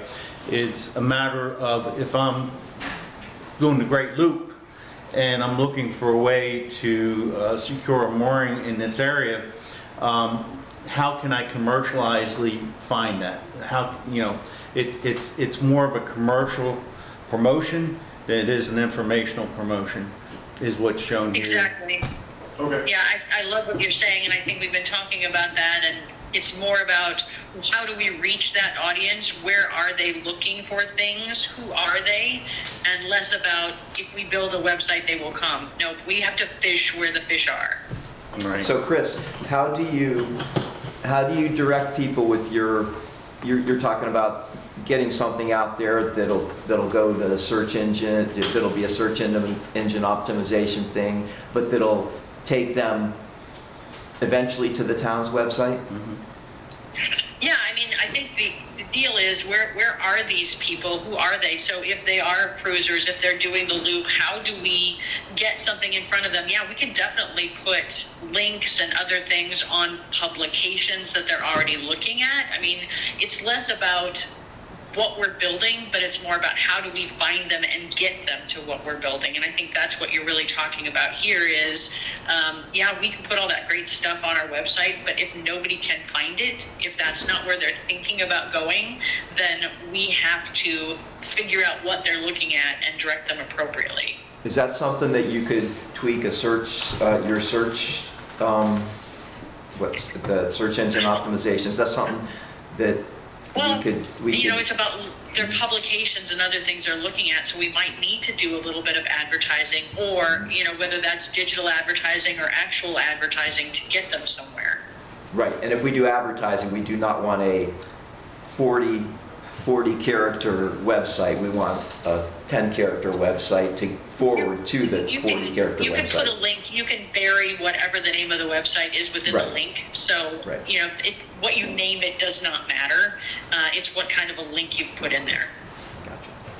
But you had a great statement is how do you find the fish? But the other side of that is how the fish finds us. Right, which would be that they're Right. searching. They're searching online. They're searching, and if I'm coming down from the East Coast, just as an example, and I'm in the east side of Florida. You get out your phone. Right, right, and I search something like mooring at Fort Myers Beach, and I'm not going to be able to find that through the town's website just because it is hard to do. If you go onto the town's website right now, it's buried. Great information, but it's buried. In other words, you're gonna Google mooring Fort Google, Myers Beach. exactly. You want something to pop up. Exactly, and that's what these domains would be more effective at. And They're then only effective if you have keywords in search engine. yes, absolutely, and that's what you can do with any domain. You can go in and you can create search parameters that. So that's just some thoughts here about do we want to pursue this as a development or not? I may be off on this a little bit, but it's such an important topic. We keep talking about marketing, over and over again. I don't think we're going to solve it necessarily in this group with the agendas that we currently have. Austin and staff are doing things. We have a PIO officer who is doing something, and all these things are happening. It almost seems like maybe it's an opportunity for, I don't want to say a subcommittee, but a separate meeting. Yes. To talk about marketing, and because I think they're all great ideas. I'm interested even in the water taxi. I mean, I know you have. I think Austin mentioned before. We're not sure if that's what Captain Direction was. I called him. He said he's not running this year. Okay. He's going to try to run next season, but if you don't get out next season, he's done. Yeah. Okay. So I think I do think that's a great. Yeah, and I have more point presentations too. associated with water taxi. But I almost think it's a separate. I don't think we can solve it in these 1-2 hour meetings that we have here. On that subject, she's not here, but I think, Chris, this is kind of your field of expertise, isn't it? Well, I'm not sure I would call myself an expert, but I've been doing it for a while, and I'd love to work with others and just think about the ways that we could tackle this and come back to the larger committee with recommendations. Yeah, Could we visit, I could see a subcommittee with John and Chris. Would you guys maybe want to yourself hold if they're a interested. workshop then and bring in Chamber of Commerce? PIO, I think, has to be a part of it. Or, Yeah, how about our James, town yeah. marketing person? That's what I'm saying. Yeah. We can bring everybody in, we'll sit around and have just a workshop and then develop a plan from that. I think it's great. But I think the subcommittee is very efficient, This is off the top of my head. If you have a couple of people working on this, different levels of experience, basically can bring back a report that says, this is the advantage, this is the cost. is it going to be something we want to pursue or How not? about a motion that we have a subcommittee with John Wesley and Chris to look at these things and come back to the I think, advisory committee? before we do all that, I think what Austin was saying, maybe we should either invite to a meeting or have a workshop all the people at Town Hall that are doing this already, so we know where we're starting at, maybe. Or have the subcommittee Have that subcommittee, but maybe a part of that subcommittee anyway, right? pursue that, Lead- come back and say, Yeah, this is part of the resources Right. that we recommend as as involved. subcommittee meet with the town's Yeah. marketing people. with the PIO and Austin, his team. That's basically what we did with our strategic plan, was we held a workshop meeting, and then we brought in people from the mooring field, people from the residents as well, and then got everybody's input so we could put together a plan of everybody's satisfactory moving forward, basically. So if Chris or John would be willing to lead that, then it would just be a motion to create a subcommittee and then, have a meeting to do that, right? Well, let me ask one thing. So, I mean, would something like this be helpful for any of the other committees? I don't want to complicate this, but I mean, if we're talking about a workshop and understanding what's being done at the town level, and then how that might apply to all of our different initiatives. I mean, I would see like Bay Oaks needs some marketing. Their constituency is different than ours, and maybe Murph needs to do some marketing to a different constituency. Would it be good to have maybe a high-level workshop, just understanding what the town is doing, and then we could all throw in some ideas? I don't know. I don't want to complicate it, but I'd hate for there to be, multiple groups coming to the same well and asking for the same information. Chris, I'm sorry, I stepped out for a second, so I'm just popped back in, just caught the tail end of this, but I would say, and I think you are, maybe the committee's not aware of it, but our PIO, Jenny Dexter, I saw this thing, that was part of this, but our PIO, Jenny Dexter, she had a personal issue, she's left the town, so we're gonna have a new PIO soon, and that PIO, I think, if they're doing their job, this is a big piece of their puzzle to interface with the Anchorage Advisory Committee and Mound House and other entities like that that are owned by the town, to facilitate that kind of input from subject matter experts like these folks, like the folks in this room. And I think having the PIA actually attend one of our meetings at some point where they can get this kind of input, take it back, and then implement it, I think could be helpful. Or subcommittees are fine too. I think those are very appropriate. But you're right, there's a lot of parallels between the Anchorage Advisory Committee and CELCAB, who's the advisory committee to Mound House.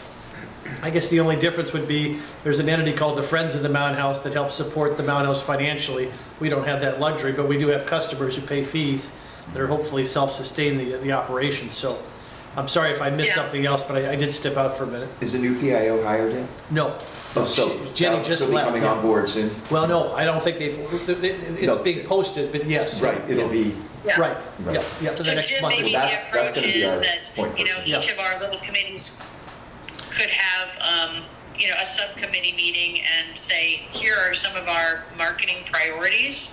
Here are, how we've defined our audiences and some opportunities and some challenges, and that would be something that we all could bring to the new PIO. Absolutely. Right. Absolutely. Yeah, the PIO needs to understand what we want or what And we we can have the desire. PIO come to one of our meetings and have he or she be part of our, and hear Yeah. directly from you all. Yeah, that's why a subcommittee could be more useful from the standpoint, it doesn't tie up to everyone's Yeah. time, but it comes up with, here are some priorities that we think we need, how do we get there? But I think too, John, though, I appreciate respecting everybody's time, but like if a PIO came to this meeting today, they would have learned a lot about the Anchorage Advisory Committee, and I think it helps them do their job, to do the marketing, to have a broader understanding of what we do here and what the Yeah. purpose of our plan is. So I think it's a good use of their time to. So I think one action item is when there is a new PIO, we invite them to Absolutely. Yes. Absolutely. make introductions. And I would bring From this that with you point. and have this conversation with that new PIO. Yeah, I just don't know how much you want to tie up the committee's time to do that in a general meeting, because this is not a 10-minute discussion. No, you're right. This could take several hours. I like this subcommittee idea too, but I still think the PIO ought to come. Oh, sure. To get a better idea of what Yeah. we do here and why. Yeah. I would Last time- suggest the PIO comes, we get introduced, we assigned the subcommittee of John and Chris to then, going forward, work with the PI. Last time we did an all-day workshop, and we used that for years moving forward as our outline for years and years moving forward. Another way to approach it. Jim Hockett, do you want to be part of that committee too? I'm not a marketing genius, but I'd be happy to help. I mean, I'm sales. You know how sales and marketing get along together, Chris. You're closer. You close the deal. Yeah. Hopefully. So do we need to take this any more other than advisory at this point? We can move over to the next subject. Let's go on to the next item. Okay. So again, we've talked in the past about a possibility of looking into the feasibility and the advantages of having a water taxi service. And again, I keep coming back to the Annapolis just because it's a good example. We don't have to do what Annapolis does, but it shows what can be done.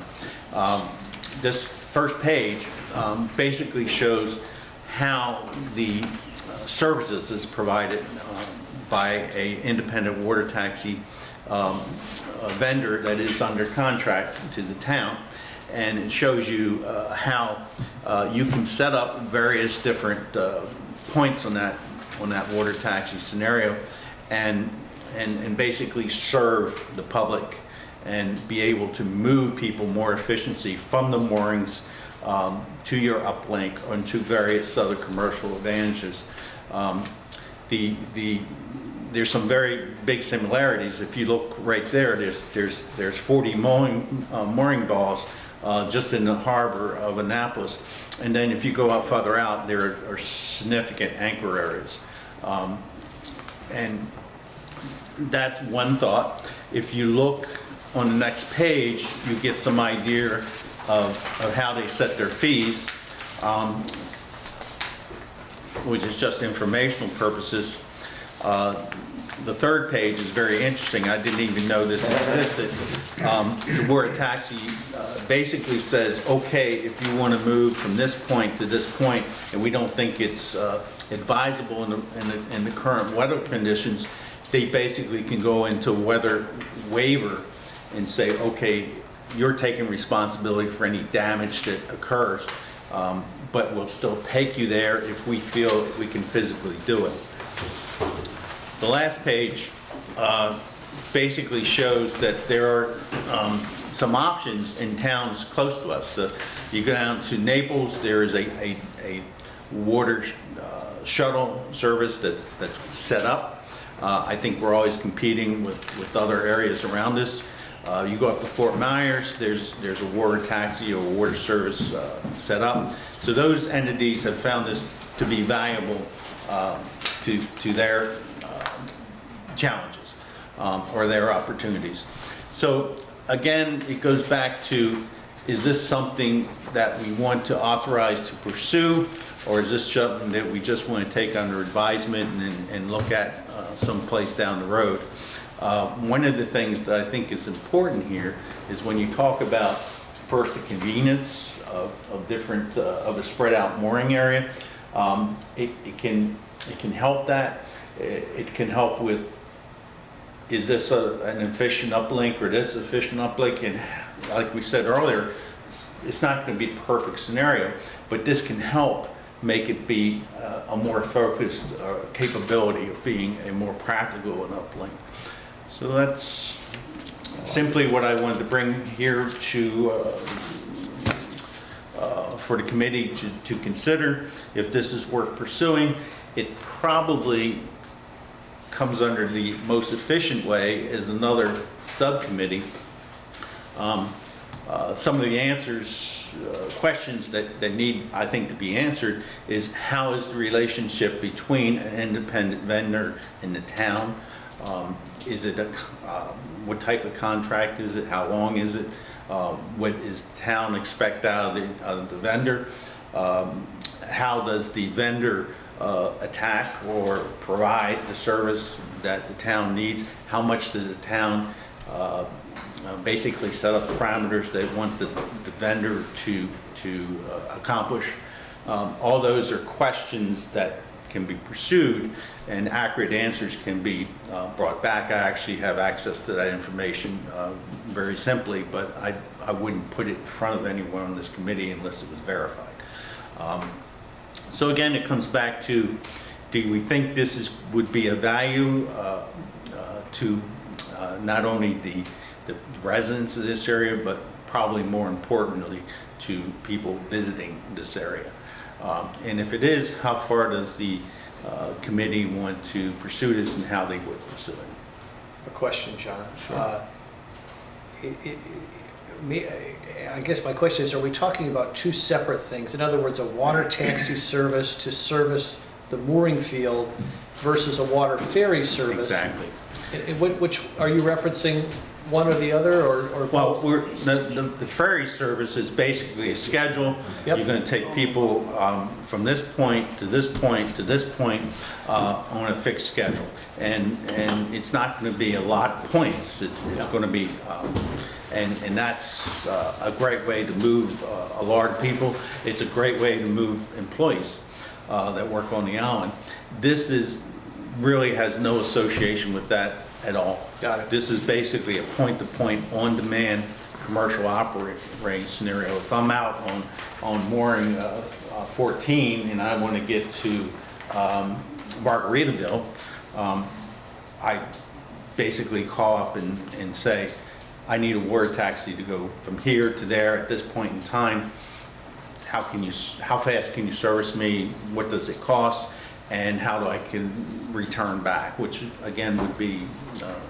I love that idea, and I guess I just don't know enough about the water taxi to know if we have enough mooring fields to make it feasible for a vendor to come in. My sense is you think it might be. Oh, quite a bit. If you look at, and this is part of what I want to set up here, is if you look at the amount of anchorage and mooring balls and the various different commercial entities that a water taxi can service, I think we're very close to that down here. And it wouldn't be the exact same service, but it could be something that that services, again, our customers and our residents. I think our clients would be a very small percentage of the business. Is that what you're saying? That Just trying to, I don't know, I was asking more than anything, yeah. I don't know how the mooring field could sustain a water tech by itself, but in conjunction with all the other public. Right. And again, you need a commercial entity to say, you know, basically you got to do a bid. You got to come up with, these are the parameters that we'd like the town to have a vendor to meet. And basically, once you verify that, you put it out to bid. If at that point, a commercial vendor will decide that this is something worth going into and sustaining it or not. I love the idea. And we said that before. I think, to me, it would be like just the town would, only thing they would do is issue a license, like a PAL for a parasail. They would maybe issue one, which gives them kind of an exclusive right to be able to pick up those people. And maybe that's on the daily fee, you know, for slippage, you know, for dockage. Possibly, you know, one of the things you can do on here is you can buy passes.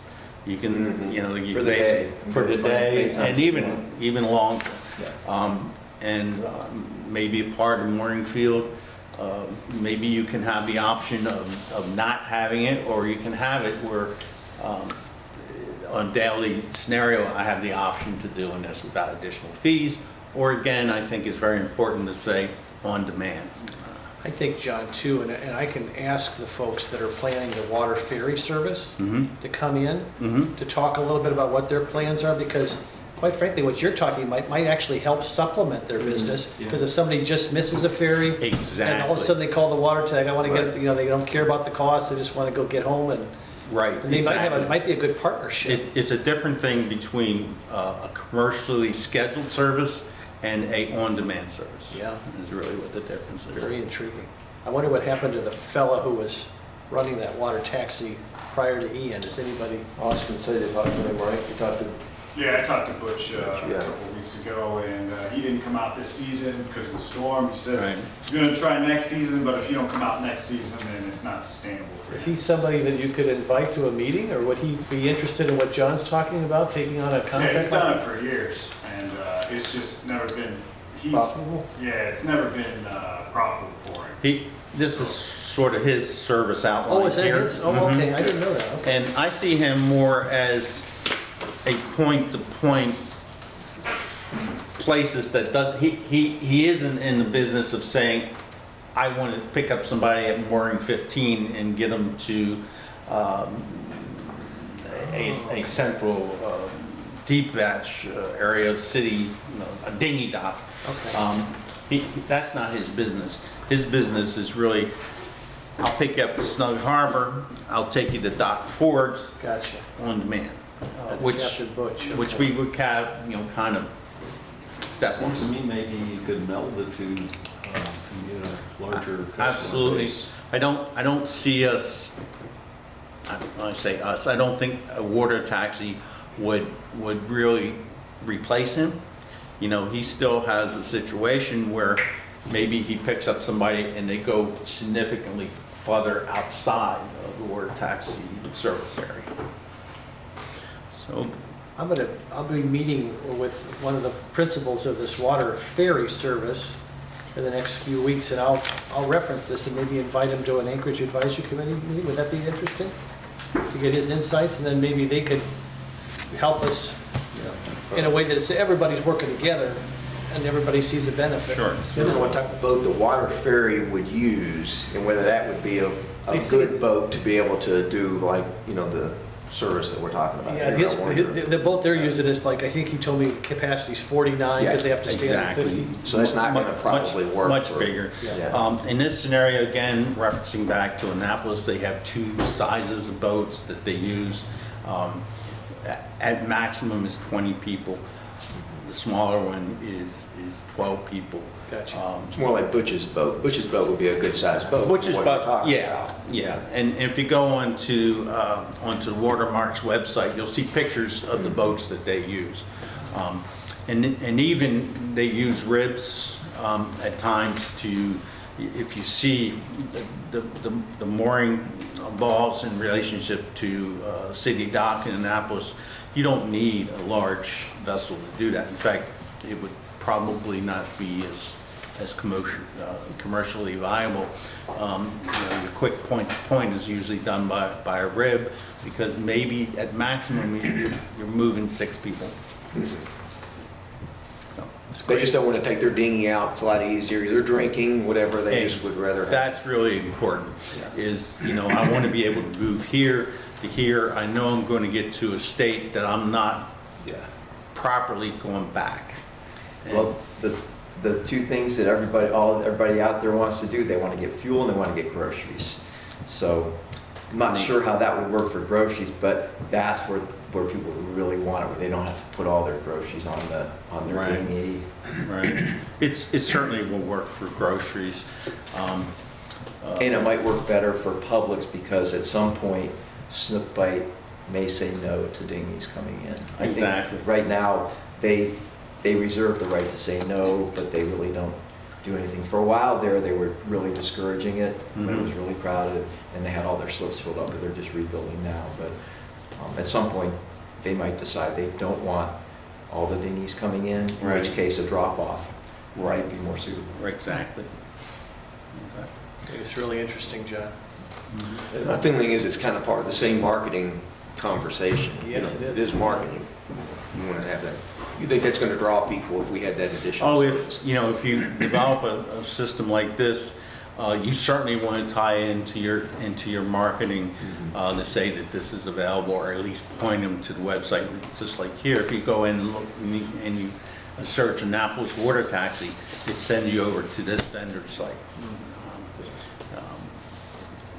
And we could do certainly the same thing through marketing.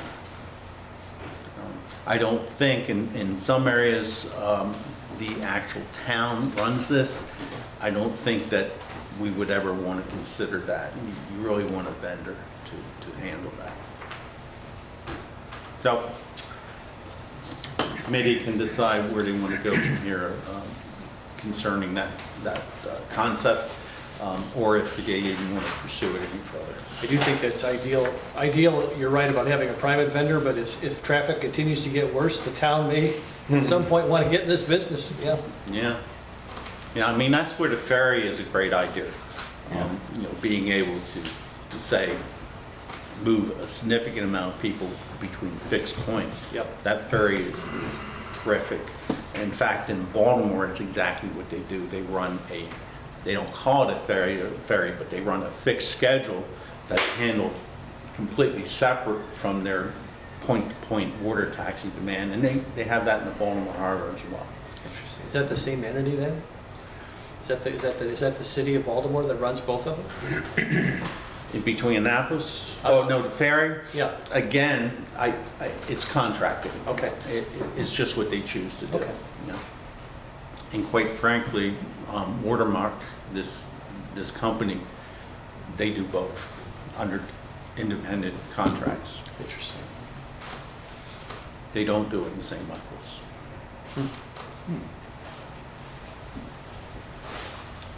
I think, not that there's maybe a lot of enthusiasm of creating lots of subcommittees, but I think, again, here, this would be probably best pursued from a subcommittee that would be very involved in talking and coordinating with the ferry service. In fact, I'd be glad to join you in that meeting just to listen. Yeah. I think it'd be good for the committee at some point to hear what they're proposing, because I'd like to see this committee figure out ways for the town to be supportive of them. As they, obviously they're a private entity, but if they're going to stop at the Mound House as one of their stops, there's probably a lot of partnerships where we could help them and encourage them. And they may be a perfect entity to consider expanding their service to something like this. Yeah, absolutely. Yeah, Very it's good. a great idea. So we're going to add that on, are we adding that on to the marketing subcommittee that we talked about earlier, or is that what we're doing? What I'd like to do is I'm going to try to get the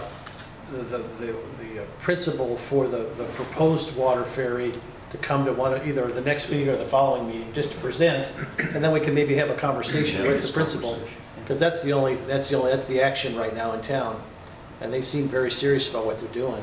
Sure. And then at a minimum, if they say that's an area we don't want to get involved in, but we encourage you, and then we can figure out, or they say, hey, maybe we could partner with this entity, or we know of some entities that, as we've done our research, it might be a nice synergy there. You probably would have to put it out, open it up though. I mean, you probably couldn't just assign it to one That's a great company, question. right? Yeah. I think you'd have to put it out. And that would be let people fine. apply. Yeah, absolutely. Have a bid. Yeah. But before you have a bid, the town has to come up with what they want to see happen. What our specs We are. want it to operate minimally this time frame, be able to handle minimally this response time, to even the point that we want some influence on the cost of passengers. Although in the past, that's always been set by the vendor. And maybe the ferry service has extra places where this boat, who's the taxi, could actually dock as well.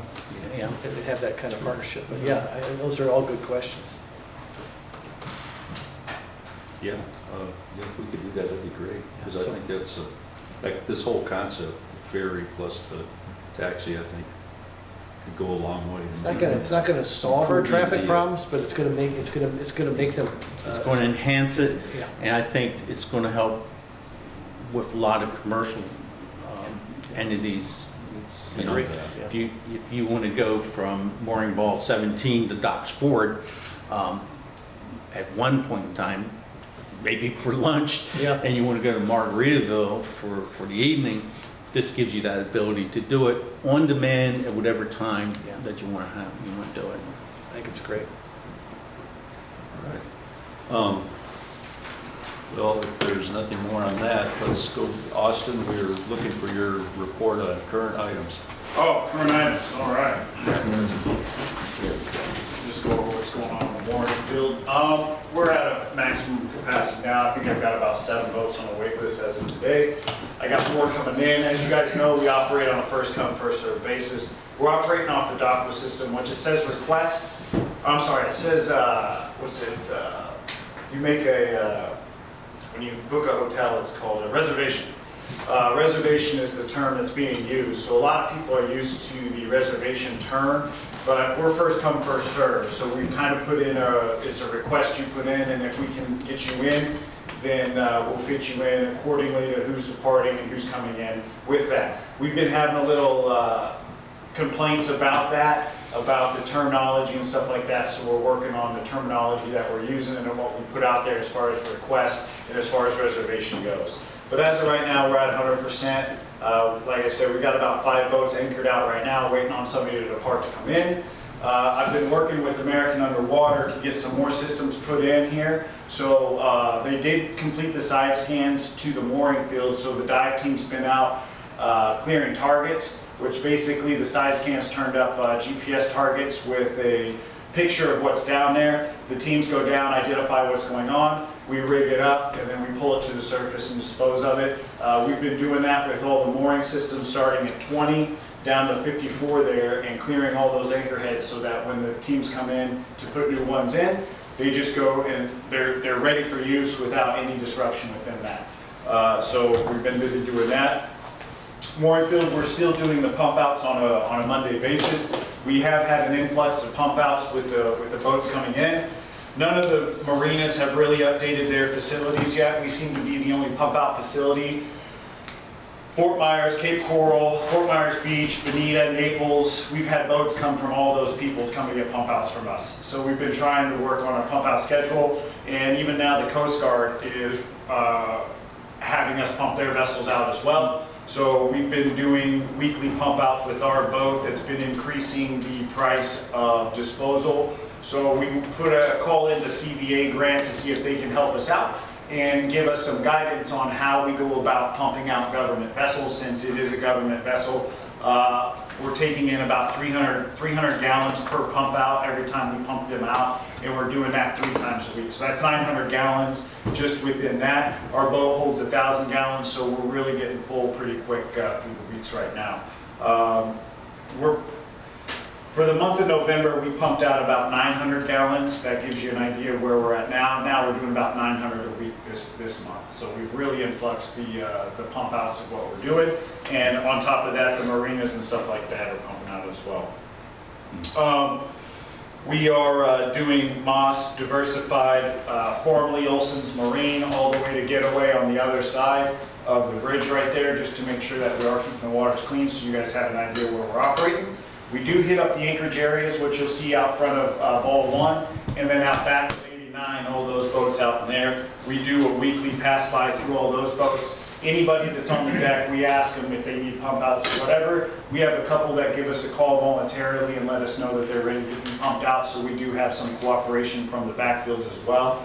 Since our last anchorage report, we've had some fluctuations in boats coming and going, so hopefully this week, if not next week, we get another inventory of who's anchored out there. And like I said, we do have boats waiting to come into the mooring field that are anchoring as well. About 30% of the anchored vessels are being pumped out, so we are still getting a lot of people discharging in the waters as well. Everybody in the mooring field, we require pump outs with their boats. If they don't pump out, then we require documentation on file of Coast Guard approved, either Type 2 or Type 3 MSD systems in those. As you guys know of our facilities, we're utilizing Matanzas Inn as of today. We do have bathroom, showers, laundry, all those facilities. We do have the temporary dock that we're utilizing up the canal right there that we're directing people to. We have a passcode on the door that we're changing every month to keep it fresh so that we have people utilizing the bathrooms there. We have just got approval to purchase some dockage from Snook Bright Marina out back of Publix, which we acquired this morning. We picked them up this morning and we're installing them today. So hopefully by the end of today, I'll have a temporary dock installed down underneath the bridge so people won't have to utilize Matanzas Inn anymore. Again, that's just temporary until we get the fixture from engineers to go through and redesign and rebuild that thing there. They gave me a time frame of 9 months, but that's as of today, so who knows moving forward where we'll be in a couple months with that. What's the But- size of that one you're bringing over? I got two 40-foot sections, so I'm gonna put them together. They did give us some guide rails. We have 2 guide rails there, fastened them on this morning. We're just trying to fabricate some brackets to bind them together. And then from there, I got the winch down there. We're dropping the gangway onto it. So like I said, hopefully by the end of the day, I'll have a new dinghy dock down there. So that's plenty to accommodate the people we have for now. Yeah, that should be. But that's open to public also, right? Yeah, so it stretches all the way down, out, and then we do have a section that comes on the backside that people can dock. And then again, we still have the Matanzas dock for 90 days, but we're not seeing much people going in and out right now. With the past weather, everybody's extended their stays in the mooring field, so the dinghy traffic's really cut down to a minimum. We're seeing maybe 3 to 5 dinghies on land at any given time. But other than that, everybody's buckling down, everybody's extended their stays, so we're not getting that influx of people coming in and out right now, which is good and bad. It's good for us, we keep the ball system and simple, but it's bad for everybody trying to come in who's expecting a system. They do have requests in, and they just really don't understand the request and the recommendation thing, so it kind of throws them off. But we're trying the best we can to help them out and to accommodate them the best we can. We have noticed people in the anchorage field coming to utilize the water supply that we put up. I don't know how everybody feels about that. We still have to pay for the water. I'm not telling them no at this time. I'm just looking for direction on that, on how you guys feel about the public utilizing the mooring field facilities like that. It's not so much of the bathroom, but the water and the things that we do put out there for the mooring field people that we're really not regulating. People are coming in and utilizing those as well, as far as that. So keep that in mind if you guys want to discuss that. How does that water work? Is it spring loaded, so when they let go, it Just turns spring off? loaded. I got a little Okay, string so up they to can't the leave it beginning. on. Yeah, Good. so it's right behind our office, so we're out there, and that's our water supply too. So we're out there checking it daily, making sure everything's. But you can't leave it on without. Can't leave it on. If the handle breaks, we put a valve right there in the ground, so you can just turn the valve off. If something breaks, you can just shut it off without wasting water there. The mooring systems, like they said, hopefully I'm getting them in this week. I'm trying to get them as quick. With his staffing issues, I told him, look, I've got divers. We'll go put them in. Just bring me the stuff. They said that might work. They'll adjust the price or whatever moving down the road on doing that. I just need systems in, so we're pushing forward on getting systems in. I brought up the zincs and stuff like that. That's a monthly thing. We're trying to keep those as pristine and clean as possible, so we're out there monthly, out there diving those, scraping stuff off of them, keeping them clean. So that's going out with that. The pump out boat's running good. We have ran into some maintenance issue with aluminum and where all the aluminum connections are, so we're eliminating all that, putting hoses on and just nasty stuff that we're trying to eliminate. But it comes with the territory, so we're doing that. The holdings is what it is. We're trying to discharge that as quick as possible but we're still trying to find a spot that we can discharge the boat and we don't have to pay $375 to have a truck come out every week and pump that out. We are good with the budgeting. We are being reimbursed for that. It's not coming out of the town's money or anything like that. We have a grant that covers all that through the CVA grant, which will be in that FWC search that you guys want to look for boating programs for grants as well. We've been removing a lot of debris. A lot of the contractors have left the area, so we've been putting together dive operations to go in and remove visible debris.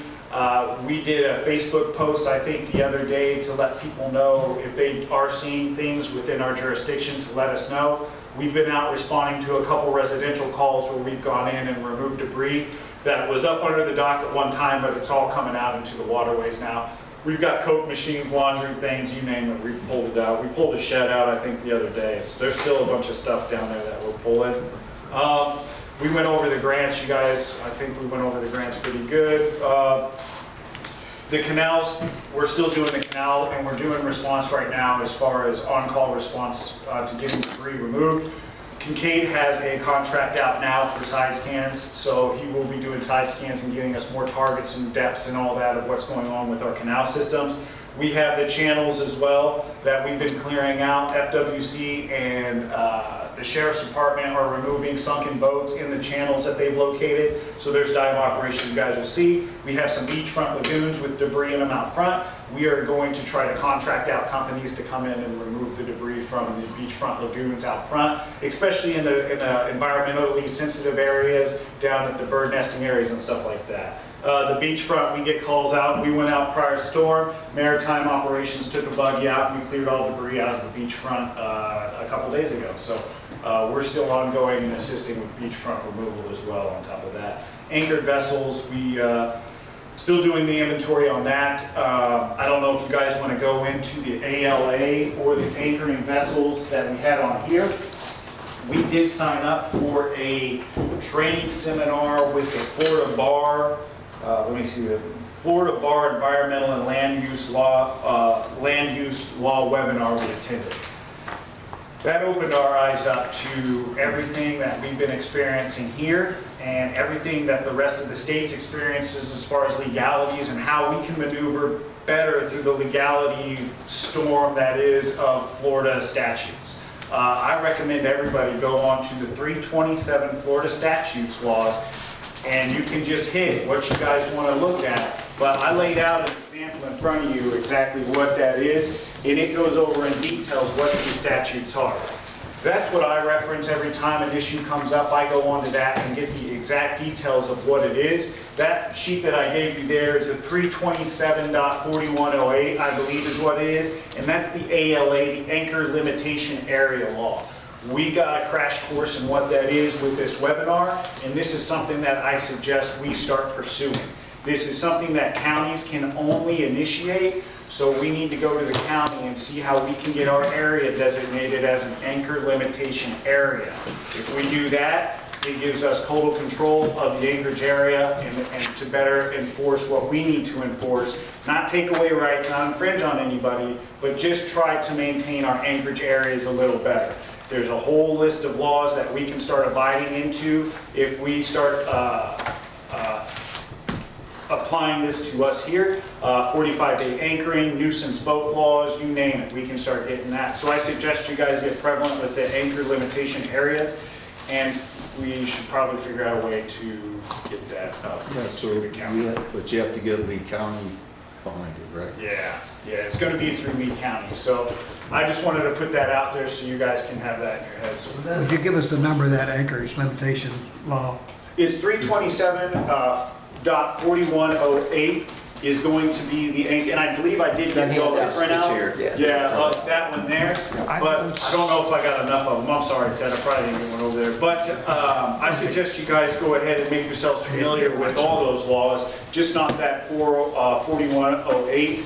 4107, all of them go through all of the do's and don'ts of maneuvering boats, anchoring, you name it, waste, everything goes down to 327.46. What happened last time we were applying for, wasn't there some kind of hold up last time applying for the designated anchorage? So we were looking to go for a designated anchorage area. Is this different? Yeah, this is different. That is to be charted as a designated anchorage area, which is a little different than an anchorage limitational area. Okay. All right, so there is a difference in that. Basically, you get to burn a light and you're on a chart. It's basically free advertisement if we got that, To be on the chart. Yeah, to be on the chart there is what we were applying for. And then it gives us a little more leniency with our voters to where they're not enforced under the thing. It's a little safer area because it is charted that people can anticipate what they're coming into.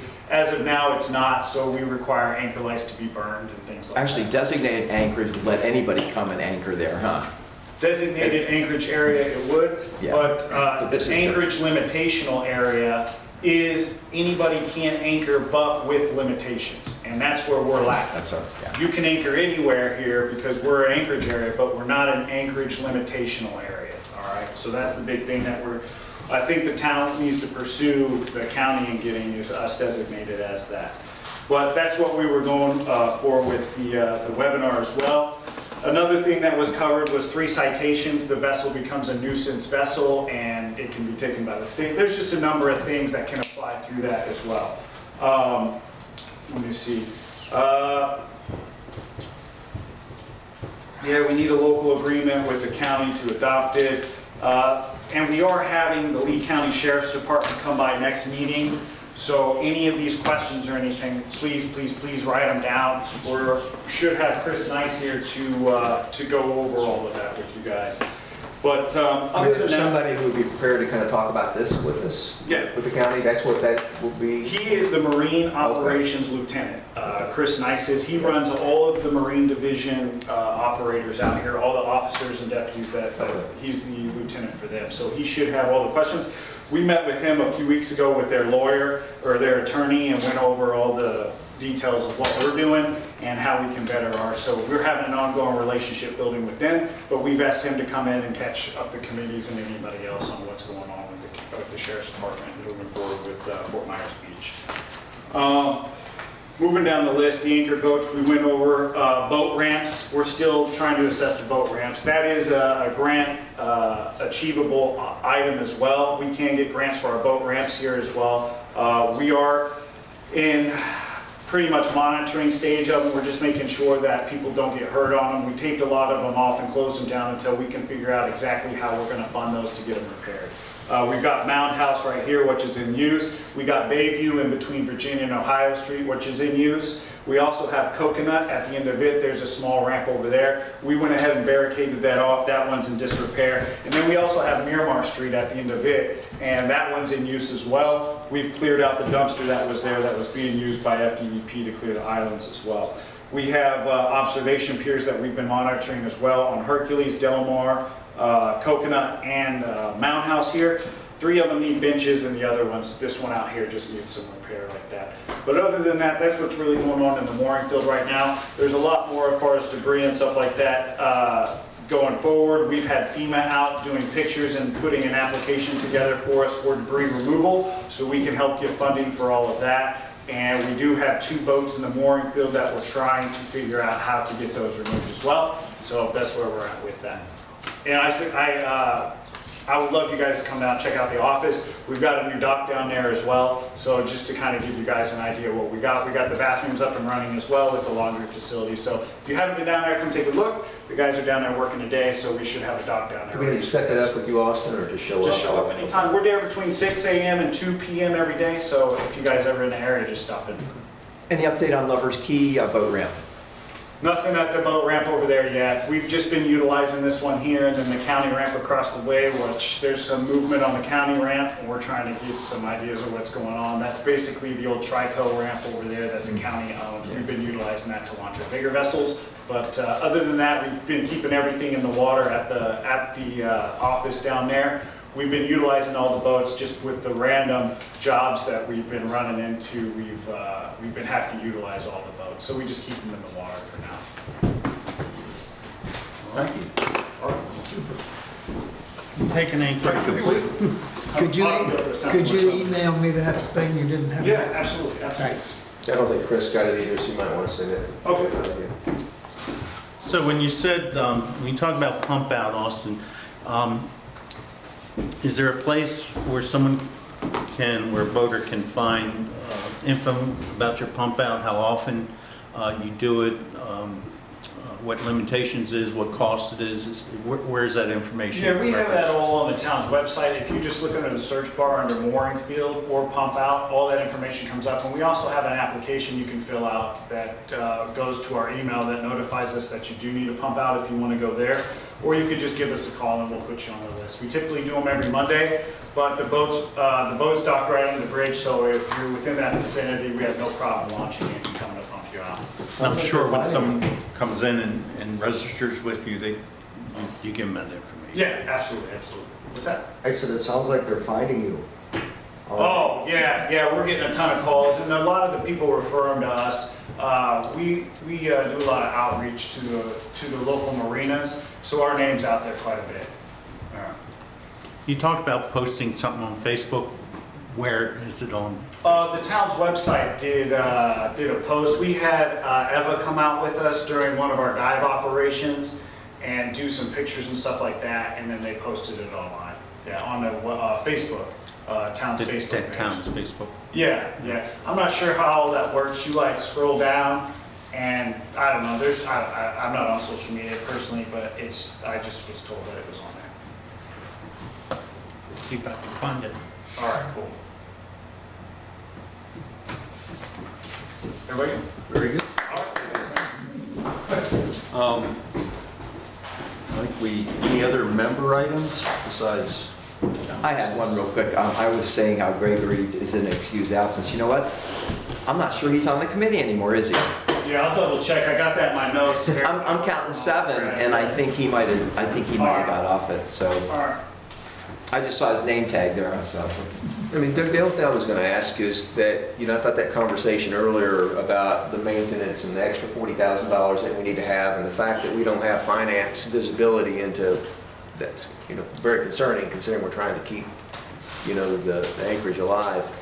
Maybe we put that on the agenda, to kind of keep that forefront, or, I don't know the finance director, we need to bring that up. Can we have Joe attend our next meeting, Austin, our new finance director? I will ask for sure. Yeah, that'd be great. Because I think we could help educate him, as opposed to expecting him to come with all the answers. What we can give him all the questions, and then he'll come back and provide that information. what's his name, Joe?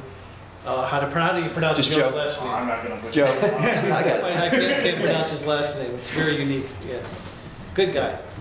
Very transparent. Yeah, Joe's a great guy. It's my opinion that the setup in the computer has not in the past isolated the costs and income of the field.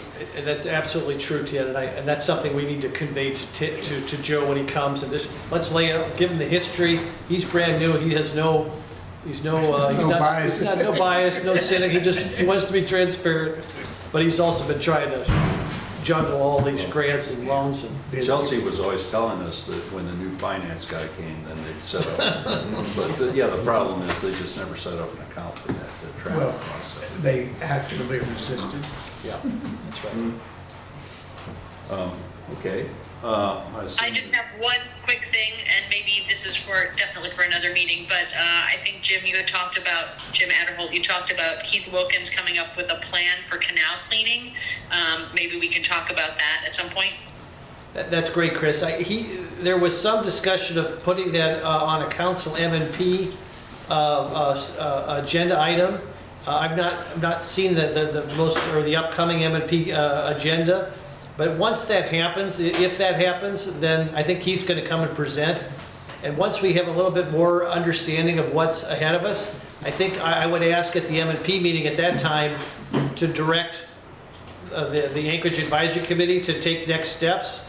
There seems to be a little, there's some jurisdictional interest on the Murph folks as to whether they should have jurisdiction over it or we jointly do it. I mean, but yeah, to answer your question is yes, that should be coming, and it's either going to come here or to Murph or to both or to neither. But I'm going to ask the council again as to how we can best move forward on that once they present it at the M&P meeting. Okay, thank you. It's a big deal, and we did at the council meeting authorize a placeholder with the county should we decide to move forward. We had to tell the county before the end of the year that we were interested in at least the concept. Doesn't bind us to anything. So we did authorize at least a placeholder. So if we determine we want to do some kind of a system where there's an assessment to canal owners to help to maintain and monitor and document the canals, we at least have the capability to do it or to implement it should the public be supportive of the canal owners and the neighborhoods, etc. So still a lot more to learn on it. It's a big complex issue. And so I guess it's one of those things, be careful what you wish for if it comes to this committee, because it's extremely complex and I'm sure it'll get a few people exercised, but it's important.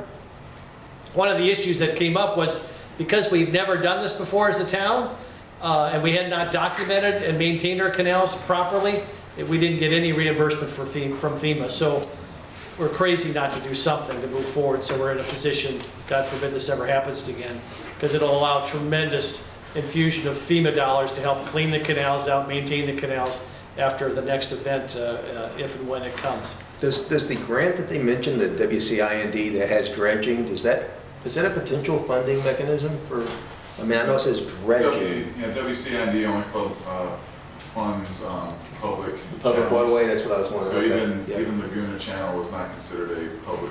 Yeah, that's what I was assuming, yeah. We can make it public.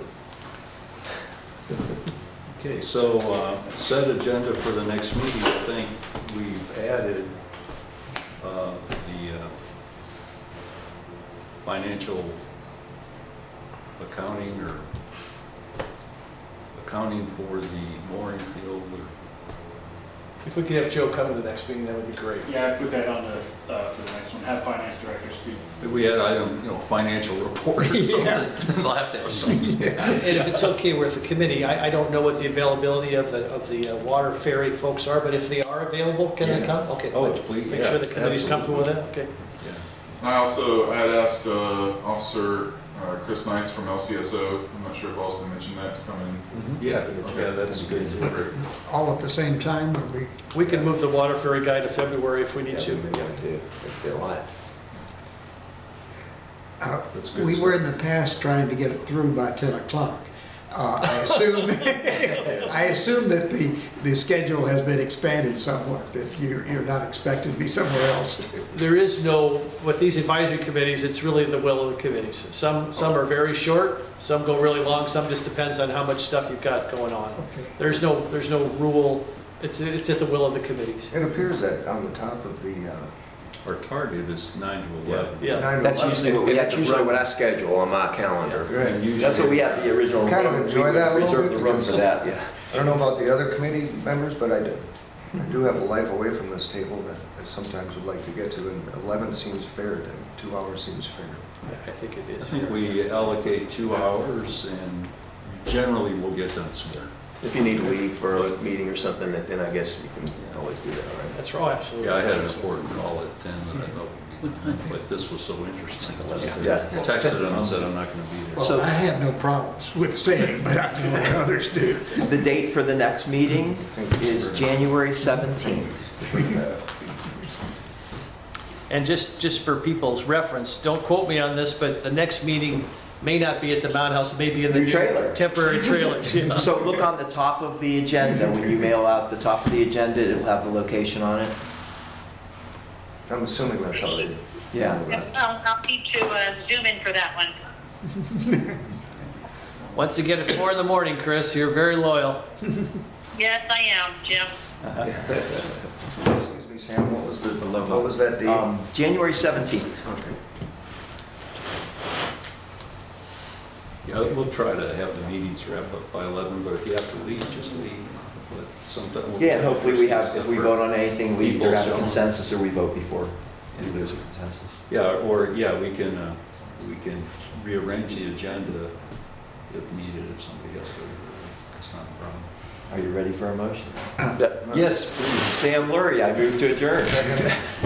All in favor? Have a Merry Christmas, everybody. I thank you, Yeah.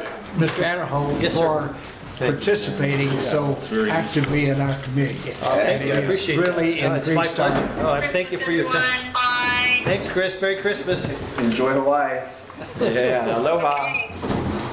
Aloha. Hang loose. Take care. Yeah, happy holidays. I wanted to show you this because I thought it was absolutely bizarre. So I had